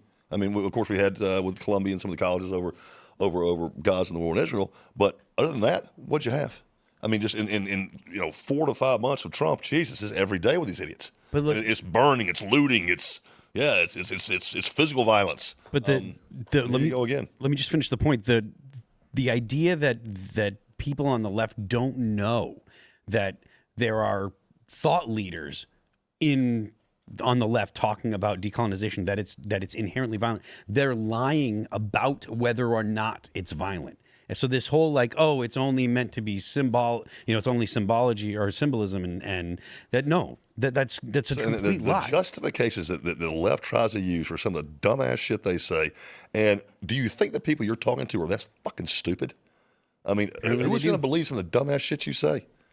It's best for But they say it over and over. Whatever topic they're talking about, it's the justification. Like what I hear Schumer about the Biden in the wheelchair. All of them. I guess they must have a memo sent out Monday morning with the newest headline that's getting ready to hit the beat with Biden in the wheelchair, and of course the cover up and all that. I'm frankly tired of hearing about it. But now it's we're just looking forward. We're not looking back. We're just looking forward, and it's dodging the question. And do you really think that anyone that wouldn't believe what Tim just pulled up with AI that knows that, okay, at least I'm not that stupid. Do you think anybody's buying this shit, Chuck? Anybody's buying this shit? It was HHS secretary from his administration, Pete Buttigieg, were saying the same thing. They were talking in lockstep, almost saying the exact same words, the exact same tone and banter. Again, they must get a memo that goes out. Here's what you're going to say when you get asked this question. Do you think anybody's buying this shit? They do. How are you this liberals stupid? Believe it? Yeah. How are you this stupid? Think anybody's buying this shit? But it's because they don't. Is somewhere above the 85 IQ threshold. They don't watch the news. So when they do get a glimpse of a news channel, they're at a bar maybe, they see a brightly orange Trump, and they're just looking at the screen with this overly saturated Trump. The media put a filter on his face. Yeah. And then the news anchor comes on and says, here's a bunch of stuff we just made it to make Trump sound bad. And they're sitting there drinking a beer and they go, geez, I can't believe it. Yeah. They don't then follow up on it. Then someone comes to them and says, that's not true. Trump's not bright orange. He never said that. And they'll be like, I saw it on the news. What are you talking about? Why you cultists, get man? Guys from Detroit that represent a constituency that doesn't even know where they live. Yeah. Indeed. And you get the Jasmine Crockett, you get the Jasmine Crockett's of the world. But she's faking it. Holy shit. She's faking it, right? When she was a stripper, I guarantee she just talked like that. She wasn't a stripper. She's pretending to be. With a name like Jasmine, she was a stripper. She was. With that wig, that weave. You are giving her exactly what she wants right now. Yeah. That is exactly what she wants you to say. Yeah. She put on a fake ghetto dialect because she actually talks like this and went to an Ivy League. And then when she tried running, she was like, I better start talking like this if I'm going to win. She wants you to go on shows and say she's ghetto and she's a stripper. That's what her whole shtick is. She's actually a well-educated. That's going to help her get reelected. It's helping. It did. That's how she keeps getting reelected. Yeah. She's putting on the ghetto affectation. What district is she from? I know she's from Texas. What district? Let's pull it up. That's like Charles White. Charles White used to be super educated. I lived in Dallas for 2 years. F that noise. What district? This is why I don't even fucking use Google anymore. Although Texas 30th, it covers portions of Dallas and Tarrant counties, includes cities such as Dallas, Grand Prairie, DeSoto, Cedar Hill, Lancaster, Duncanville, Glen Heights, Hutchins, Wilmer, Arlington, Ovilla, and Seagonville. Big ass fucking district. The district is home to over 750,000 North Texans and is part of the Dallas-Fort Worth Metroplex. Here you go. Here's the actual Jasmine Crockett. First of all, it's good to see you in the new year. No one could have told me that when I went down to Austin. Now it's like a little bit over a year ago. Which actually makes me hate her worse. That she's literally playing a character. Yeah. Yep. And let me get the character. Wait, what you want to be a wrestler? What we're doing here? She wants to appear like she's from the hood. Like she's a regular person. And why is that a good thing? But pretty much everyone I know that lives in the hood wants to get out of the hood. Well, it worked for her. Nobody's ever lived out of the hood. Like, you know what? I feel like moving to the hood. That's what I'm gonna do. I'm gonna go to the Marcy projects and check in there from my, it's probably Madison Avenue fucking penthouse. It's probably just because it's relatable. People see them like her, and they think that's a lot of people in my generation and younger will think, oh, well, she's relatable. She went to Rhodes College. Anything of the stuff that's important, any of the issues, none of that's important to them. They just want to know, oh, she's like me. She talks like me. So not an Ivy League. She went to Rhodes. Heard of it? Memphis. Well, Memphis. Yeah. Yep, and she's putting on a fake character to try to create a fake. She's created a fake persona to try and garner support, and it works. And this is who these people are. Yeah, this is what Democrats do. It does. When you pointed out, when you said, what is this, WWE? It's really similar. Yeah, I'm playing a damn character. They're just play a character so that way you can, play to the voters that are in the district that you want to win. Code talking. They call it code switching. Yeah. And that's an excuse because when they're caught, like Hillary Clinton put on a fake Southern accent. Yeah, all that shit. Video went viral. How do you explain that? It's code switching. That's what Tim Waltz said. I can code talk to white guys. And Biden kind of did the same thing. They're going to put you back in chains, kind of shit. And well, sort of, and that was a little bit of accent with that, but that is. I can code talk to Chicago guys from the 70s. The Bears. The Bears. Garage door openers. That's what we say. We don't say garage door. We say garage door openers. Literally, no one's ever talked like that. It never existed, and no one in Chicago talks like that. But that's what code. I will admit, when I'm like, hunting in South Georgia, if I come upon some good old boys with their gun racks in the back, I'm like, "What's up, boys? You guys killed nothing today? Oh, what you go bass fishing in a minute? Shit, bro, let's go back. Let's do mud right after that." That's called code switching. I'll get them talk a little. Did you see the Pope? Little redneck twang on there for you. The Pope has a translator nowadays. Seamus. What? Is there a punchline? Seamus made a cartoon. A punchline? Yeah. Seamus made a cartoon about the Chicago Pope. He's saying the Bears and all this stuff, and then he has a translator that actually speak how. Yeah. How nice it's the funny thing about Chicago is I think, in the city proper, you've got a couple million people. In the greater metropolitan, it might be like 9 million if you go pretty far out. And Chicagoans just get all giddy and laugh when someone says Portillo's. Literally, no one has any idea what you're talking about, but that's why Chicago people feel special when you say it. I had a real one today, first official one. It was delicious.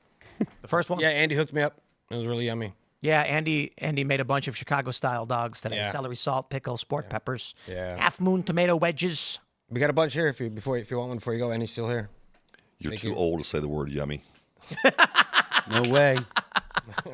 I'm okay with it. There's nothing wrong with saying yummy. Well, thank you for your input. No, but the female listeners think I'm so sensitive. The word yummy and tummy. But your point about the WWE stuff, it's unfortunate that our representatives today do that. So tired. And it's not like I don't think that it's just one-sided. I think that you hear probably people from both sides do it, but you do hear it. Name somebody. You hear it more from the Democrats. Name somebody on the Republican side. Well, there's 435 congressmen. I know. I'm just guessing. We can come up with 5 Dems like that, like recently that have done. Republicans don't do this. Yeah. Generally, I think you're. Generally, I think say you're right. Never. We don't use absolutes, but I wouldn't be surprised if there was a Republican that laid on a bit of a Southern accent more than they actually have. I don't believe when they're they're talking. I wouldn't be surprised. Liberals not only code switch, but they feign incompetence when speaking to black people. And this one warrants a source. You mean the non-racist liberals? What do you mean? Is there such a thing? The non-racist Democrats? I don't know. I don't believe that. Talk. This story will perpetuate forever. White liberals present themselves as less competent in interactions with African Americans. A new study suggests that white Americans who hold liberal sociopolitical views use language that makes them appear less competent in an effort to get along with racial minorities. If the presumption on average liberals make when talking to a black person, that is absolutely just insulting as hell. Right? I mean, Jasmine Crockett right here. It's indeed. Yeah.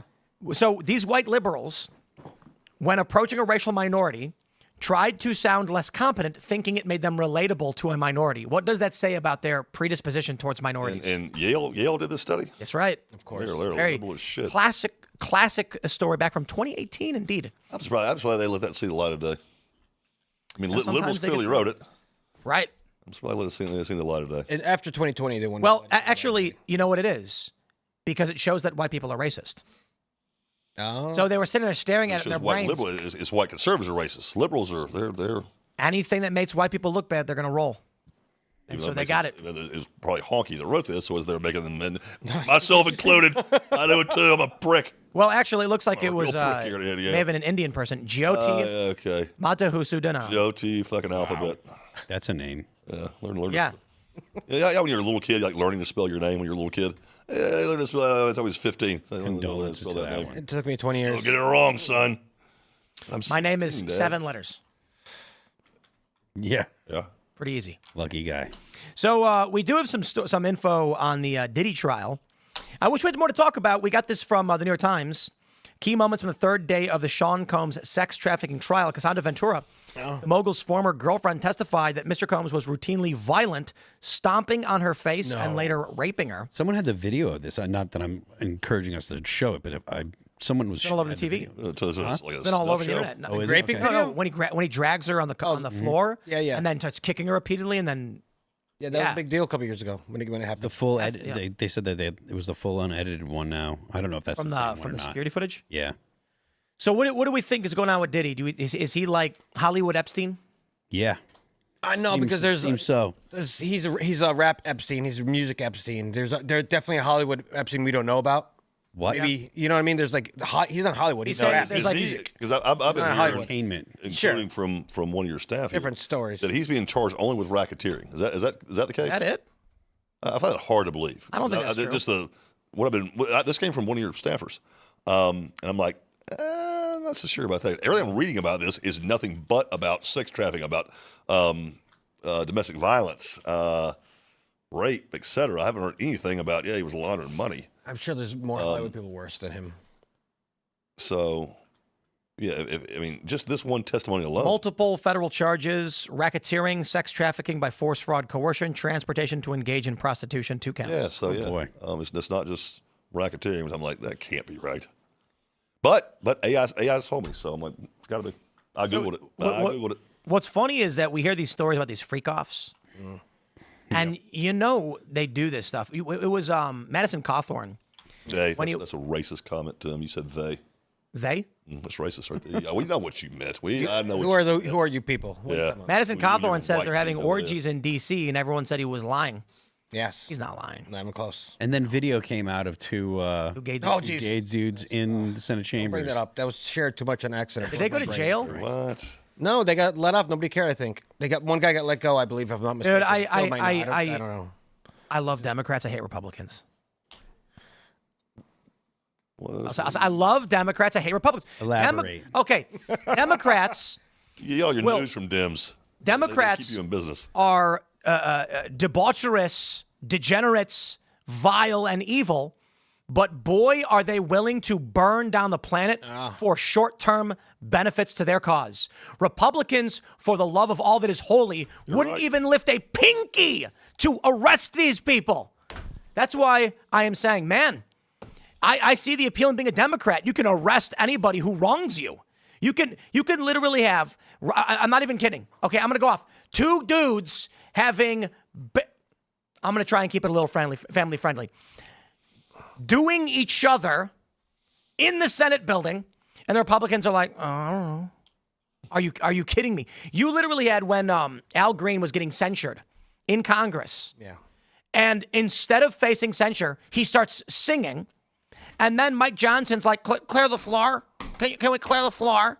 And then the other Democrats all join and start singing songs and swaying back and forth. And he goes, we're adjourned. And he just runs off. And I'm like, holy crap, bro. Sergeant in Arms is right there. Will rally around whoever their lib is getting attacked. And yeah, it's fucking all hands on deck. I do. I'm just there with you. A lot of respect for libs in that way. Absolutely. They will, whatever one of their animals is wounded, they will pack up around that motherfucker. Not even wounded. Conservatives they will not do that shit. They'll let you go down with a Titanic. They'll literally be doing drugs. And they'll be like, we can do whatever we want. And a Republican will walk in and be like, maybe you guys shouldn't do that. And they'll go arrest them. And then the Republicans like, oh, I'm being arrested. They hunted down J6ers who weren't involved in any of the riots, destroyed lives. There are numerous stories of individuals who showed up after the fact when the riots were over, walked onto a lawn, which is normally a public space. There's no signs, there's no barricades, diddled about, and then went to prison. Got arrested, got raided by the feds, gunpoint in front of their children. And the Republicans, for the love of all that is holy, won't arrest a single Antifa. Yeah. Well, right now we got Cash and Den in there, and they are arresting predators, and they're doing what they can. But it's just, when I look at Mike Johnson, and he's got the Sergeant at Arms in the House, and he can have these people arrested for obstructing an official proceeding, he won't do it. They never do anything. Congress is useless. Right. But Adam Schiff will lie. Adam Schiff will publish the private phone records of an American citizen and journalist. And the Republicans just go, ooh, that Adam Schiff. Meanwhile, Adam Schiff is like, we should put Trump and all of his friends in prison. It's like, well, and then proceeds to try to do it. You've got two factions. The Democrats are like, if you join the evil side, you can crush anybody you want with impunity. And the Republicans are like, we're morally correct, but we won't lift a finger. You can take morally correct and shove right up your fat ass, too. Oh, that's... We should join the morally corrupt side and take over. No. Corrupt side and take over them. And then, after Republicans... I'm not... we just beat it from the inside. I'm not Republican at heart. No. I'm American. I don't care about you can't do it because you're trying to walk into Sodom and Gomorrah and convince everybody to stop. Yes. It's not going to happen.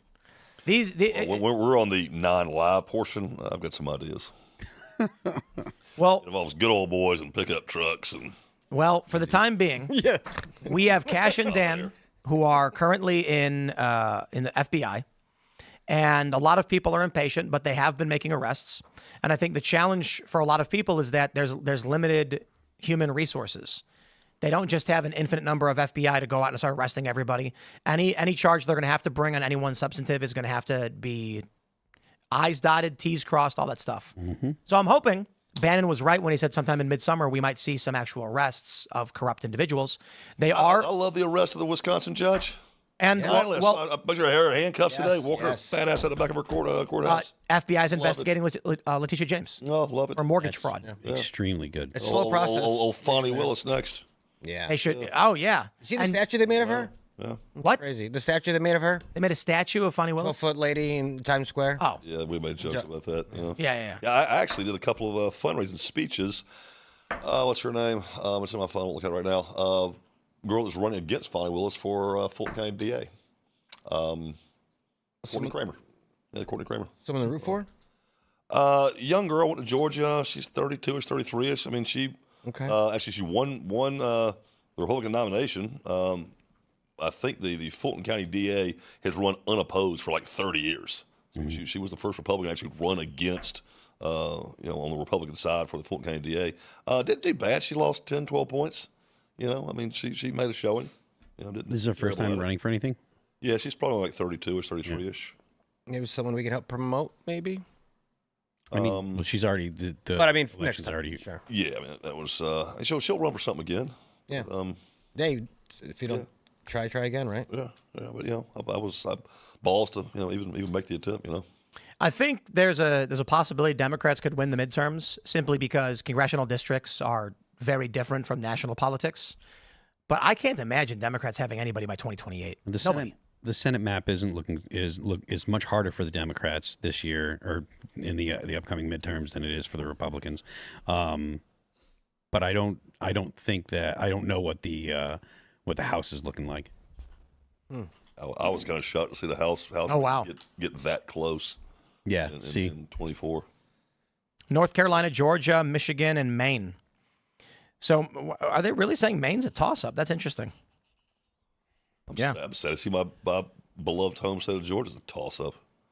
It was never a question for years. Yeah, it's kind of weird, right? North Carolina is that whole whatever. Marjorie Taylor Greene is not running for Senate in Georgia, which I think is a good thing because I don't think that she would win in Georgia. Yeah, folks think she's very extreme. She can stay in the House. That's fine. The House is where you can be a little more bombastic. The Senate's a little more, it's a little more snotty. I had some folks in 16, 18 maybe, I can't remember.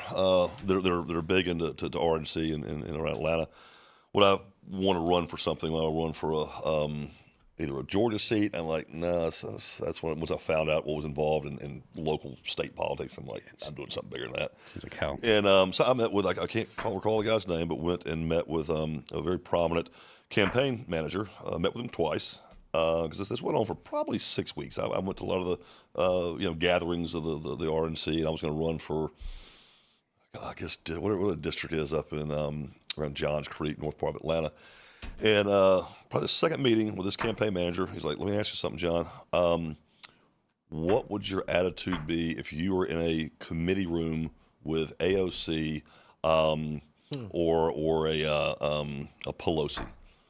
I just go, This has been fun, sir. It was very nice to meet you. And just got up and walked out. Like, yeah, that's not going to go too well. Could you go over to AOC and have a debate with her? Would you be able to keep your composure? But you're the type of people we need. Nice to meet you, sir. You're right. I would reach across the table and probably slap the holy shit out of Well, not that part, but yeah. Besides, I couldn't. Okay. Myself. Let somebody get choked. I don't know who Democrats got for 2028. Nobody. Republicans are favored for the House in the midterms. Right now, based on the makeup of districts, polling-wise, they're saying Democrats are favored, but we really don't know.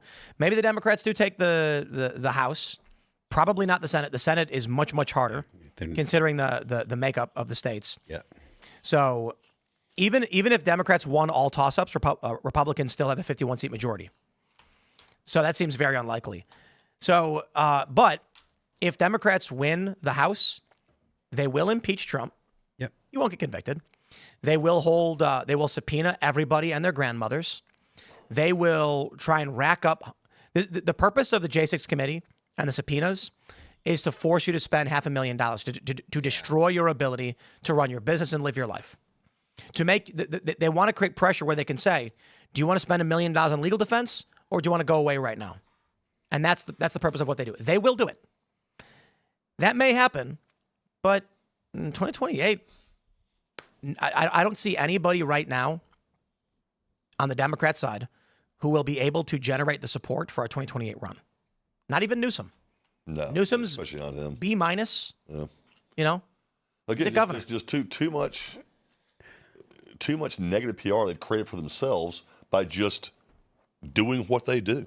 Just running government how they see fit to run government and expressing their thoughts, their opinions, just by being visible to the American public gives the Republicans enough of just enough fodder to go after you and just beat you over the head with your own words. The real question is, how do you win a primary? You can't hide from it. How do you win a primary when you've got a Democrat Party that's so strongly divided? The progressives, people like AOC and stuff like that, like the base and the people that actually go and vote in the primaries, the people that are really active in the Democrat Party, they want to see progressive people, but the donors don't want to give money to people like Bernie or AOC because those they're ideas actually do not work. Well, ideas are horrible. They don't work, but they also, like, the people that have money that will donate, they're the ones that are the billionaires that, you know, the Democrats, the modern Democrats absolutely hate. So it's a real problem for the Democrats. How do you end up winning a primary and then also manage to back win to middle? Exactly. I know. I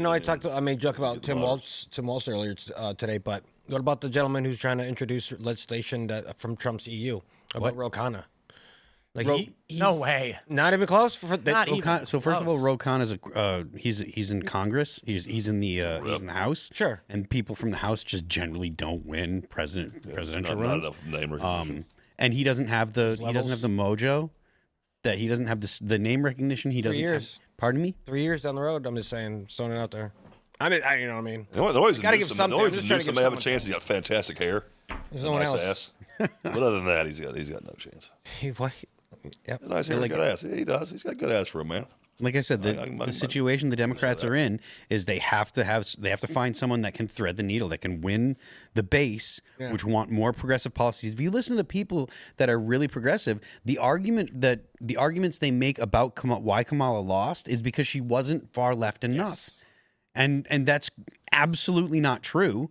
They're telling you, oh, the people that want the progressive policies, they stayed home because Kamala wasn't 20% in the middle want things to be more ridiculous. Well, how are you wrong? Dumb to believe that? I know. They're wrong, and they're biased. But again, the reason they believe this so ardently, this is their religion. I mean, liberalism is basically a cult. I've got a couple of theories I even debate myself on. I kind of argue myself back and forth. I think a lot of people are born liberal. I think people are born gay. I think people are born, their brain chemistry is designed in such a way they are born this way. And for you to switch and say, okay, I believe things the other way, a complete 180, means you have to just deny your belief system you've had your entire life. It's like, I've got to turn from being black to being white. How am I going to do that? It seems damn near impossible. Your personality is strong. Your personality is dictated by, like by your genes, how you respond to things, your emotional level, how you respond to stimuli in the world. That's dictated by your, by your genes and stuff. Yeah, and so that's strongly heritable, and it strongly indicates where you're going to fall politically. Yeah. I mean, there's some Rogans of the world that were maybe influenced, whether it was a school you went to, a parent, your environment of being in LA kind of thing. And then the older you get, perspectives change. And Rogan is fairly conservative now. I think he leans left on a few things. Well, part of the reason why Rogan seems conservative is, again, just like we talk about, the Democrats of the 90s are now Republicans. Yeah. Rogan is in a very similar situation to Tulsi Gabbard, to RFK, to Donald Trump. These people were, they were moderate Democrats in the 90s and aughts. And now the progressives in the Democrat Party have moved so far left, which is, again, this is exemplary of the problem that we were just talking about a few minutes ago. They've moved so far left that they've lost the center. There are very few people that are on a national level that are popular Republicans that are actually really conservative. You see the foundation of liberalism is sympathy and pity. They feel sorry for everything, everybody, the environment, the minorities, and they don't feel sorry about burning somebody's Tesla dealership down, but the reason they're doing it is to protect people they feel sorry for. Sympathy and pity, and to really see the error of their ways and be like, let me step back. It's just crazy. The shit I believe is just fucking nuts. It means they have to basically deny their entire upbringing, lifestyle, everything they've grown up believing, knowing, feeling, understanding. Needs to flip it on its ear and go, stop this car, put it in reverse, the completely other direction. And they're just not going to do it. Like, again, I keep talking about their model of the world. When I was playing baseball, I got really heavy into something called neuro-linguistic programming, which really talks about model of the world. And their model of the world, when they're looking at what is going on, what Trump's doing, and they're just mortified by it, they just can't understand. And just the way they see it, it's mortifying to them. We call them crazy because our model of the world and what they want to do, that's crazy to us. Well, there's this guy, John Haidt, that wrote a book called The Righteous Mind, and he goes through the types of people, the types of personality traits that lead someone to be more progressive or Democrat and more conservative or Republican. And, you can actually predict these things fairly regularly if you know what kind of personality someone has, where they're going to fall as far as politics go. And you can look at it like nowadays, the Progressive Party and the progressives and Democrats, it's very, very, very strongly liberal women that are unmarried. Yes. And it seems like everybody else is not a progressive. I wonder why they're unmarried. Because no man be like, yeah, right. I'm dealing with your ass. I don't think so. That's a point, And most of the men, slight built, thin boned. Just talk a little flinty. You're quite effeminate, sir. Let me guess, you vote left, don't you? You can listen to people. When people think that they actually have agency and can go out into the world and make things happen, they tend to be fairly conservative. When people are like, no, things happen to me, it's not my fault, or I tried and this happened, so that happened. Feeling sorry. Sorry for myself. Exactly. But they don't feel like they have the ability to affect the world. Conservatives generally tend to have the opinion that I can affect the world, which is why they go out and do things like start businesses, which is why they do those things. So like that comes from the type of personality that you have. So it's very. It's why when you see like a George Soros is so fucking left, I'm like, this is a barking cat here. It's weird. I'm not used to seeing some shit like this. It is weird. And even I've got a few buddies, we don't talk politics, that I play the big leagues with. I'm like, well, you're a liberal? What? Yeah. And big strapping dudes. I'm like, did your uncle rape you when you were at a family reunion one year? What the hell happened to you? Was something got in your brain? Just very confusing to me. We're going to go to your chats right now, so smash the like button, share the show with everyone you know. And in about 22 minutes, we will go to the uncensored portion of the show. Of course, that will be at rumble.com/Timcast IRL. But for now, we'll just read what you guys have to say. We got Shane H. Wilder. He says, can we all agree that James Lindsay is a tool that can't even grift right? I have more respect for actual grifters than him. Yes. Indeed. There was a post that Matt Walsh had where he made a joke about Arby's. And then he showed a post from James Lindsay attacking Arby's for being woke right. And I didn't think it was real. I thought Matt Walsh was making a joke. So I checked. And in fact, James Lindsay either was trying to make a joke about the woke right and Arby's, or he legit thinks Arby's is now woke right, which kind of is in line with what else he's been doing. So, hey, there are a couple personalities I'm not going to name who used to have careers where they're relatively serious people on YouTube, big YouTubers with millions of subscribers. And then once they started losing their followers, they started doing shock content like getting tattoos and pies in the face and things like that. I kind of think that that's what he's going for. He's basically just screaming, please talk about me. And someone super chatted and here we are. It's working. Yeah. So he'd rather be a well-known clown than a forgotten academic. That's sad. Yeah, it is sad. Unintelligible Rambler says, as a single dad, sober, raising my daughter since she was 3 weeks old, I'm falsely accused of theft. Oh, man. And then he's got a link, but I think it's not going to work because theft and abuse is combined with your give, send, go. Help Corey Lee fight corruption. Best of luck, sir. Mark Wiki says, congrats on the wife and baby, Tim. Please shout out my incredible wife, Courtney Bell. Shout out, Courtney. Was hanging out with the baby earlier. She is fat and happy. Unintelligible Rambler says, I withdrew from Cal Poly's mechanical engineering program to care for a family member, only to face these baseless claims. County officials, including a key investigator with a history of perjury. Yikes. That's rough. Yeah. All right. Barry N. McGrowan says, Tim, I would take that free jet just as fast as I would take a free Israeli pager. Yeah, Gutfeld was like, you can't take the jet. You'd have to take the whole thing apart and then rebuild it. Yep. Yeah, you can't do that. I mean, we take a lot of stuff from China for our infrastructure, electrical, but yeah, anyways. Yeah, but it's the president. I understand. It's still same. So. Let's grab some more chats. What do we got? What does it say? One Evil Chef says, I still can't believe director Neil Blomkamp predicted the South African uprising and the threat of AI built through corruption, sold as protection for the people. Did he? What was that? What was that movie? Section 9. Nope. What was it called? The other one. Elysium. No. Damn it. He's got a couple of them. Neil Blomkamp? Yeah. The one with the robot. Oh, that's Chappie. Chappie? Yeah, Chappie. I'm assuming that's the one, right? Chappie's a robot guy. He becomes a homeboy. He's like, yo, I'm Chappie. Yeah. How's he do it again? What's he do? What's he do it again? Shut up. Section 9, that was it? Section 9 was the one, yeah. That was a good one. They were supposed to make a second one. That would have been nice. Which was it was basically just a metaphor for apartheid. In South Africa, a bunch of aliens came here. Now we keep them in slums. Yeah. They're actually super smart. We just oppress them. They did like robot stuff and made, they're smart guys. Yep. They're aliens. All right. Jungle Run says, something you said yesterday made me think. What if you could only terminate if you already have a living child and or after your second time you must be sterilized, men too? That was a super chat.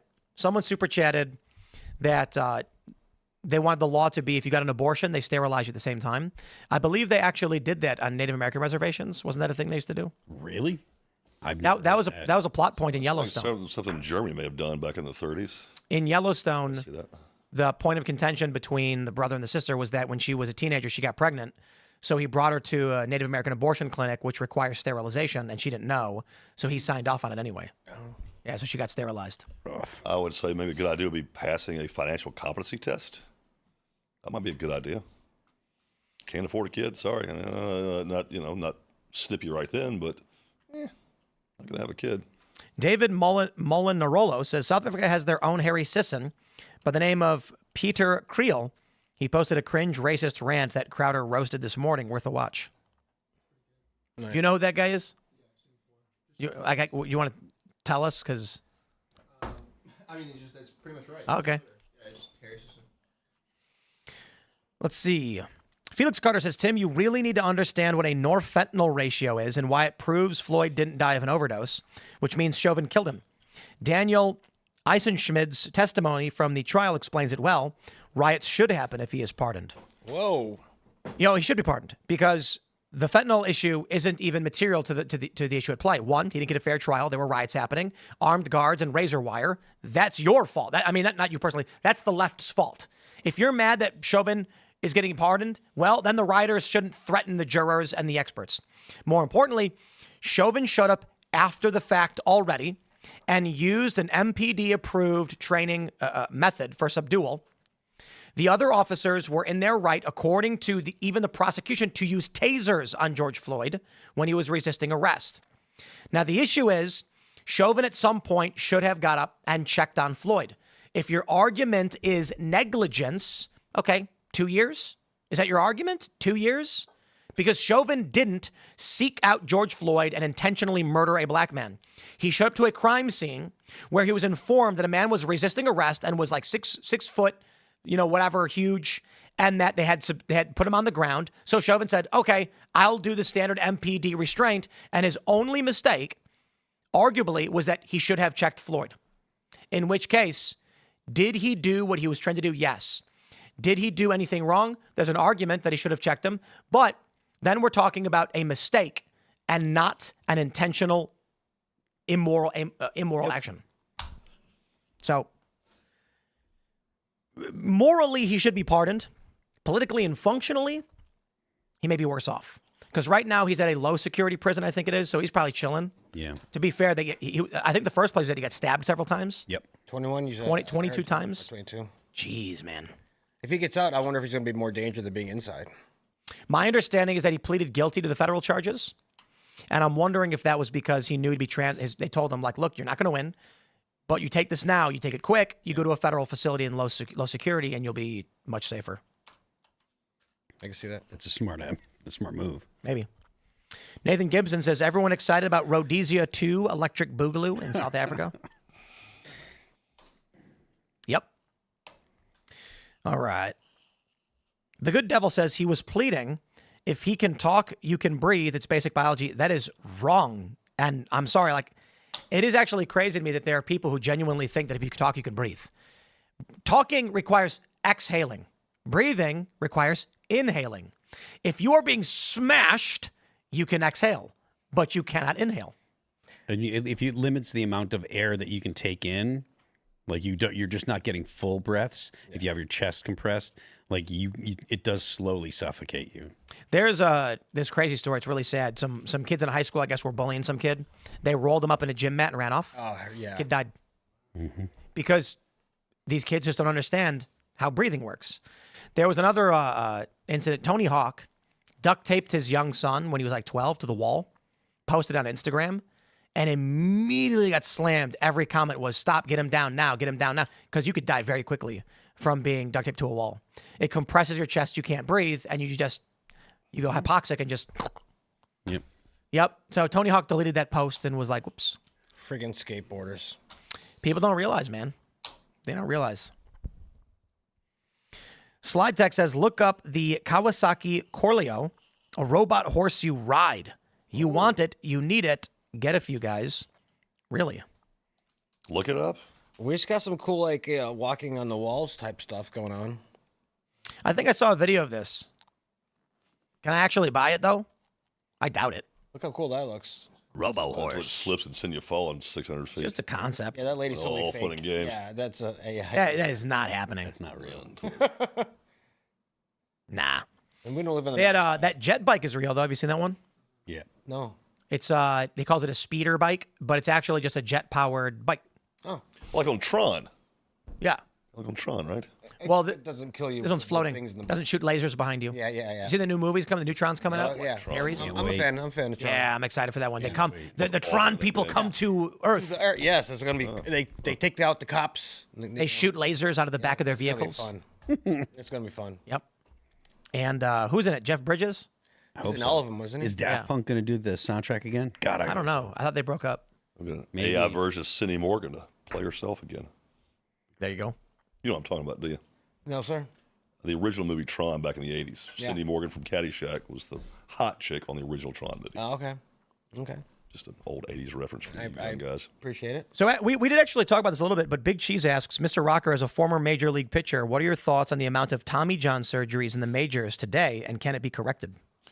I think there's actually less now. I think we touched on this a few minutes ago when we were actually talking pitching. I think it's a little less now. And again, I don't know the stats, but maybe a little bit less now percentage-wise than it used to be. I think that a lot has to do with the lack of the split finger being thrown. Most of the guys that I knew back when I was playing that had TJ were all split finger guys. What is that with split finger? Split your fingers like that. And you throw it like. Does it go up or down? The ball to tumble like that. Yeah. It sinks. That's crazy. It's very. I mean, you're really out here, and you don't have much like friction against yourself because the ball's slipping through your fingers, and you're snapping that elbow like that to throw it. Very, a lot of torque on the elbow. But I also do think a lot of guys, I may be wrong about the percentages, because I know a lot of these guys are coming up through the travel ball networks, and they're at 16 years old throwing 110 innings as a 16-year-old, which is way too many. So by the time a lot of these guys get to the big leagues, I mean they got so much tread off the tire. It's burned out. From back when I was playing, we played high school ball and it was 40 innings. Then I played my little summer ball, was 15, 20, 25 innings, and then I started playing football. And I went from there to basketball. I mean, I wasn't playing. I worked with probably a dozen kids down in Florida where I live. And I mean, these kids start in January, getting ready for high school ball. They're still playing at Thanksgiving. Wow. Even much to my, adverse coaching there, I'm like, gosh, we got to shut this shit down, man. I got one more showcase. I got one more tournament. Like, this one showcase is not going to make your life in baseball, man. Have stem cells come into play at all? Not yet for these guys. Just too expensive. It is. I am on the list to get stem cells. Maybe it'll make my horrible knee better. Well, I don't know. How much does a Tommy John surgery cost? Do you know? Insurance is paying for it. Probably, I would say somewhere 12 to 15 grand. I mean, stem cells cost the same thing. Yeah, that's true. So, just not in the United States. So I went to Cellular Performance Institute. They actually, I think they sponsor UFC now. I was down there. There were a couple of UFC fighters because they get tears and they get cartilage damage all the time. And they were talking about how if you've got soft tissue damage, cartilage, for instance, they can inject stem cells. And well, I've heard amazing things about stem cells. Yeah. Yeah. So long as you still have some of the cartilage there, the stem cells will bond and reproduce and fully heal the joint. So I wonder. Yeah, I've been offered to fly to the country of Colombia to get stem cells about 3 months ago. Just trying to work out the time to get down there for a few days. A good friend of mine owns about a dozen rejuvenation clinics. And that's where he sends all his guys for stem cell for free. So I'm like, oh, sign me up for that one. Yeah. You should get it done. I've heard really good things. It's either that or we're gonna have to get a brand new plastic knee. Yeah. You can get the good stuff, the stem cells. Yeah, I'm trying to try it out. So yeah, your TJ ideas. Not really sure what the percentages are, but I think maybe back in the day, it was the splits that were causing it. I think if percentages are equal today, I think guys getting to the big leagues with 1,500 innings on their arm versus me getting to the big leagues with maybe 800 innings on my arm, about half. I think the guys are, their arm is 31 years old when they're 25. And it's just a lot more wear and tear than young guys like I had. So that's my guess anyway. Crazy stuff. How's baseball been doing in terms of like audience, I suppose? I guess okay. Yeah. The big market teams always draw. The big names, the Judges, the Otanis, and the Doyers and the Sox. They always do well. And then the concerning thing that I've been talking about for a while is that there's no kids anymore. Gen Alpha is 40 million. Yeah. So Gen Z is smaller than Millennial. Gen Alpha is what, 60% of Gen Z, and Gen Beta is going to be even smaller. Yeah. So who's gonna do anything? Yeah. The Latinos, bro. Yeah, the Latinos. After Trump deports all the illegal immigrants. They come over from Dominican, Puerto Rico, Venezuela, and Mexico, and Puerto Rico, and everywhere. On that answer, play, I haven't watched the baseballs. I got in politics, COVID, all this bloating, whatever. But I watched a game with a couple weeks ago with my family member, and I was like, man, this is fun. I used to love baseball. Yeah. It's such a good sport to watch. Even though it's slower, people hate it. Everyone knows. Only people that don't understand. Slower. Yeah, bro. I know it happens, so I appreciate every freaking pitch is amazing. Slower gives you more time to drink. Oh, there you go. 3 hours sit here and booze it. Just have a cheer. You can appreciate every throw and every strikeout and every hit. So every just as an aside, I pulled up that Kawasaki horse. Okay. They have other stuff too. This is the Alice system, where you drive in a car in a cube, and then the car transfers the cube, so it pulls up to your house, transports the cube onto a train or boat. Is this Japan? No, this is just a concept. I got you. So imagine you have a cube It's like a bus. that you're in, Yeah. and it drives you around in it, and from your house onto the boat or a plane, you never actually leave your seat. That seems crazy. I wonder. All right, what do you think concept 3 is going to be? Is it going to be like a giant giraffe? Hydrogen society. Oh, thank God Ian's not here. Oh God. It's just a hydrogen engine. Well, That's it. Boring. Graphene definitely runs the world. I'll tell you that right now. All right. Common Sense Fishing says BLM really started after Eric Garner, the black guy selling loose cigarettes, was approached by a plainclothes officer, put him in an illegal chokehold, obvious murder, enraged most normies and found not guilty. Rodney King 2.0. Yeah, the Eric Garner story, like That was just a couple years before. yeah, this was New York. probably 2011, 2012, I think. I don't know, or earlier. Yeah, the dude was selling loosies, and the cops came up to him to stop him, put him in chokehold. He died. Yeah, but it wasn't Rodney King. That's a different story. The Rodney King story is crazy. I mean, there's video of them just beating the crap out of the guy. Big Just time. beating him. LA riots. I moved to LA right after that, and everyone was a big talk of the town. Samuel WD says if Democrats knew Biden wasn't fit to do his job, but still kept him doing it, then that proves even they didn't want Kamala as president. I think the strategy was keep Biden in as long as possible, swap Kamala in at the last minute for her benefit, so that there couldn't be opposition run against her, and then they could run just glowing press, and hopefully it works. They probably had too much time. They'll say, they had enough time, 110 days, whatever. Once Had people too much started, time. once people started to get to know Kamala Harris, her numbers just the more she talked, the more she did interviews and stuff. Her numbers. That first 30 days, I mean, she was the next coming. Yeah, it was great press, Joy. great advertising. Yeah, it was Joy. great, but you're right, and she did what, very very few interviews, if no interviews, 1 or 2 Very interviews. I mean, very little. She didn't start doing really doing a lot of interviews until the last 4 weeks of the campaign. Yeah, And she did it with the Great White Hype Tim that one time. Yeah, basically in October is all. Yeah. All right. I'm James Carney says, question for the baseball guy. Where would you rank Felix Hernandez amongst the pitching great, or would you? Also, when will Mariners win the World Series? Felix Hernandez. Again, excuse my ignorance here, but I've not watched a ton of baseball. Big right-hander. Pull Felix Hernandez up if you can. Let me see if I can find him. I think his nickname's the King. If that's what King. Yeah, that's what I'm thinking about. Yeah, he was a fucking stud. Big old coat hanger shoulders. Yes, yeah. That's it. He was absolutely dirty. What are his numbers? How many wins he got? You see those? 169 wins, 130. Yeah, I mean, you don't win 200 games. You got no prayer. I mean, it'll get some Hall of Fame consideration. But you got to be winning at least, I'd say, in this day and age, you've probably seen maybe your last 300-game winner. The only one that may have a chance is going to be, what's his tits from L.A., lefty. Again, brain fart here. Anyway, he's at like 260-something, 270 wins. But yeah, without 200, you're not going to get consideration for the HOF. But he was a filthy pitcher, man. He had some legit shit, that's for sure. How well did you know Randy Johnson? Did you meet him or get to hang out with him? Yeah, I've been in a few golf tournaments with him. Yeah. Played against him a bunch. Yeah. I remember one time we were playing in Phoenix.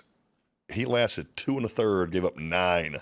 I'm like, how the hell did that? I mean, it was like literally Brett Boone leads off with a bomb. No, Gerald Williams leads off with a home run. Brett Boone, double, Chipper, bomb. It was 3-0 first 3 hitters. I'm sitting and looking at it, it's like, is he hurt or something? 99, 100, 101. Like, how the hell are they doing this shit? Came to our park in July, no hit us. Oh my like God. 2 months later, no hit us. Went from a 9 spot in 2 1/3 to getting no hit by the same guy like 65 days later.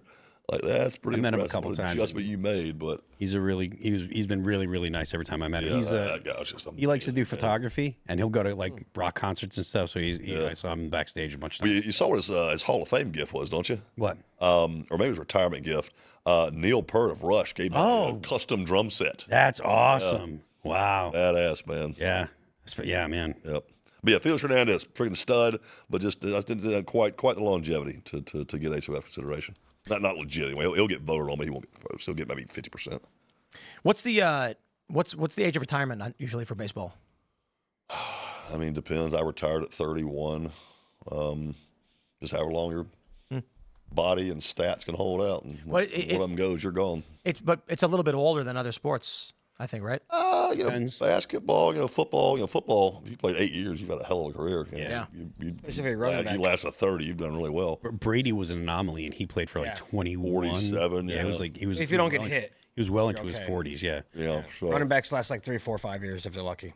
yeah, but obviously not as much injury in baseball. Average running back. Especially outside the pitcher position. To be fair, I mean, that does include your whole life. I mean, you're playing since you're a kid. Oh, yeah, since you're 6. Oh. Yeah. So it's 31, so I played for 25, 26 years. Sure. You hear about like your career in the majors, and it's like, oh, you played for a certain amount of years, but it's like you're playing your whole life, and you're 30 now, so. And big leagues, you play it every day. You're playing. And they're getting smacked up. Spring training and all that. I mean, you're on a baseball field with your spikes on. You make the playoffs, 225 days a year. They're a fucking lot, man. We're going to go to the uncensored portion of the show in just a second, so smash that like button, share the show with everyone you know. Head over to rumble.com/TimcastIRL and join Rumble Premium using promo code TIM10 if you want to watch the uncensored call-in show. If you want to call in, join us at timcast.com in our Discord server, and we'd love to see you. You can follow me on X and Instagram at Timcast. John, do you want to shout anything out? I don't. Just you guys enjoyed being here with y'all. Great crew you got here. Thanks, man. So good to have enjoyed that. If you want to follow me, find out what I'm doing and ridiculous stuff I'm saying on a daily basis, follow me at It's John Rocker on X. That's really about it. Right on. Yeah, that's about It was a pleasure to talk with you, sir. Appreciate your time. Yeah, you too, man. Enjoyed it, guys. My name Raymond G. Stanley Jr. on X, everywhere in the world. Phil? I am Phil That Remains on Twix. I'm Phil That Remains Official on Instagram. The band is All That Remains. Our new record dropped in January. It's called Anti-Fragile. You can check it out on Apple Music, Amazon Music, Pandora, Spotify, YouTube, and Deezer. Don't forget, The Left Lane is for Crime. We will see you all over at rumble.com/TimcastIRL in about 30 seconds. Thanks for hanging out.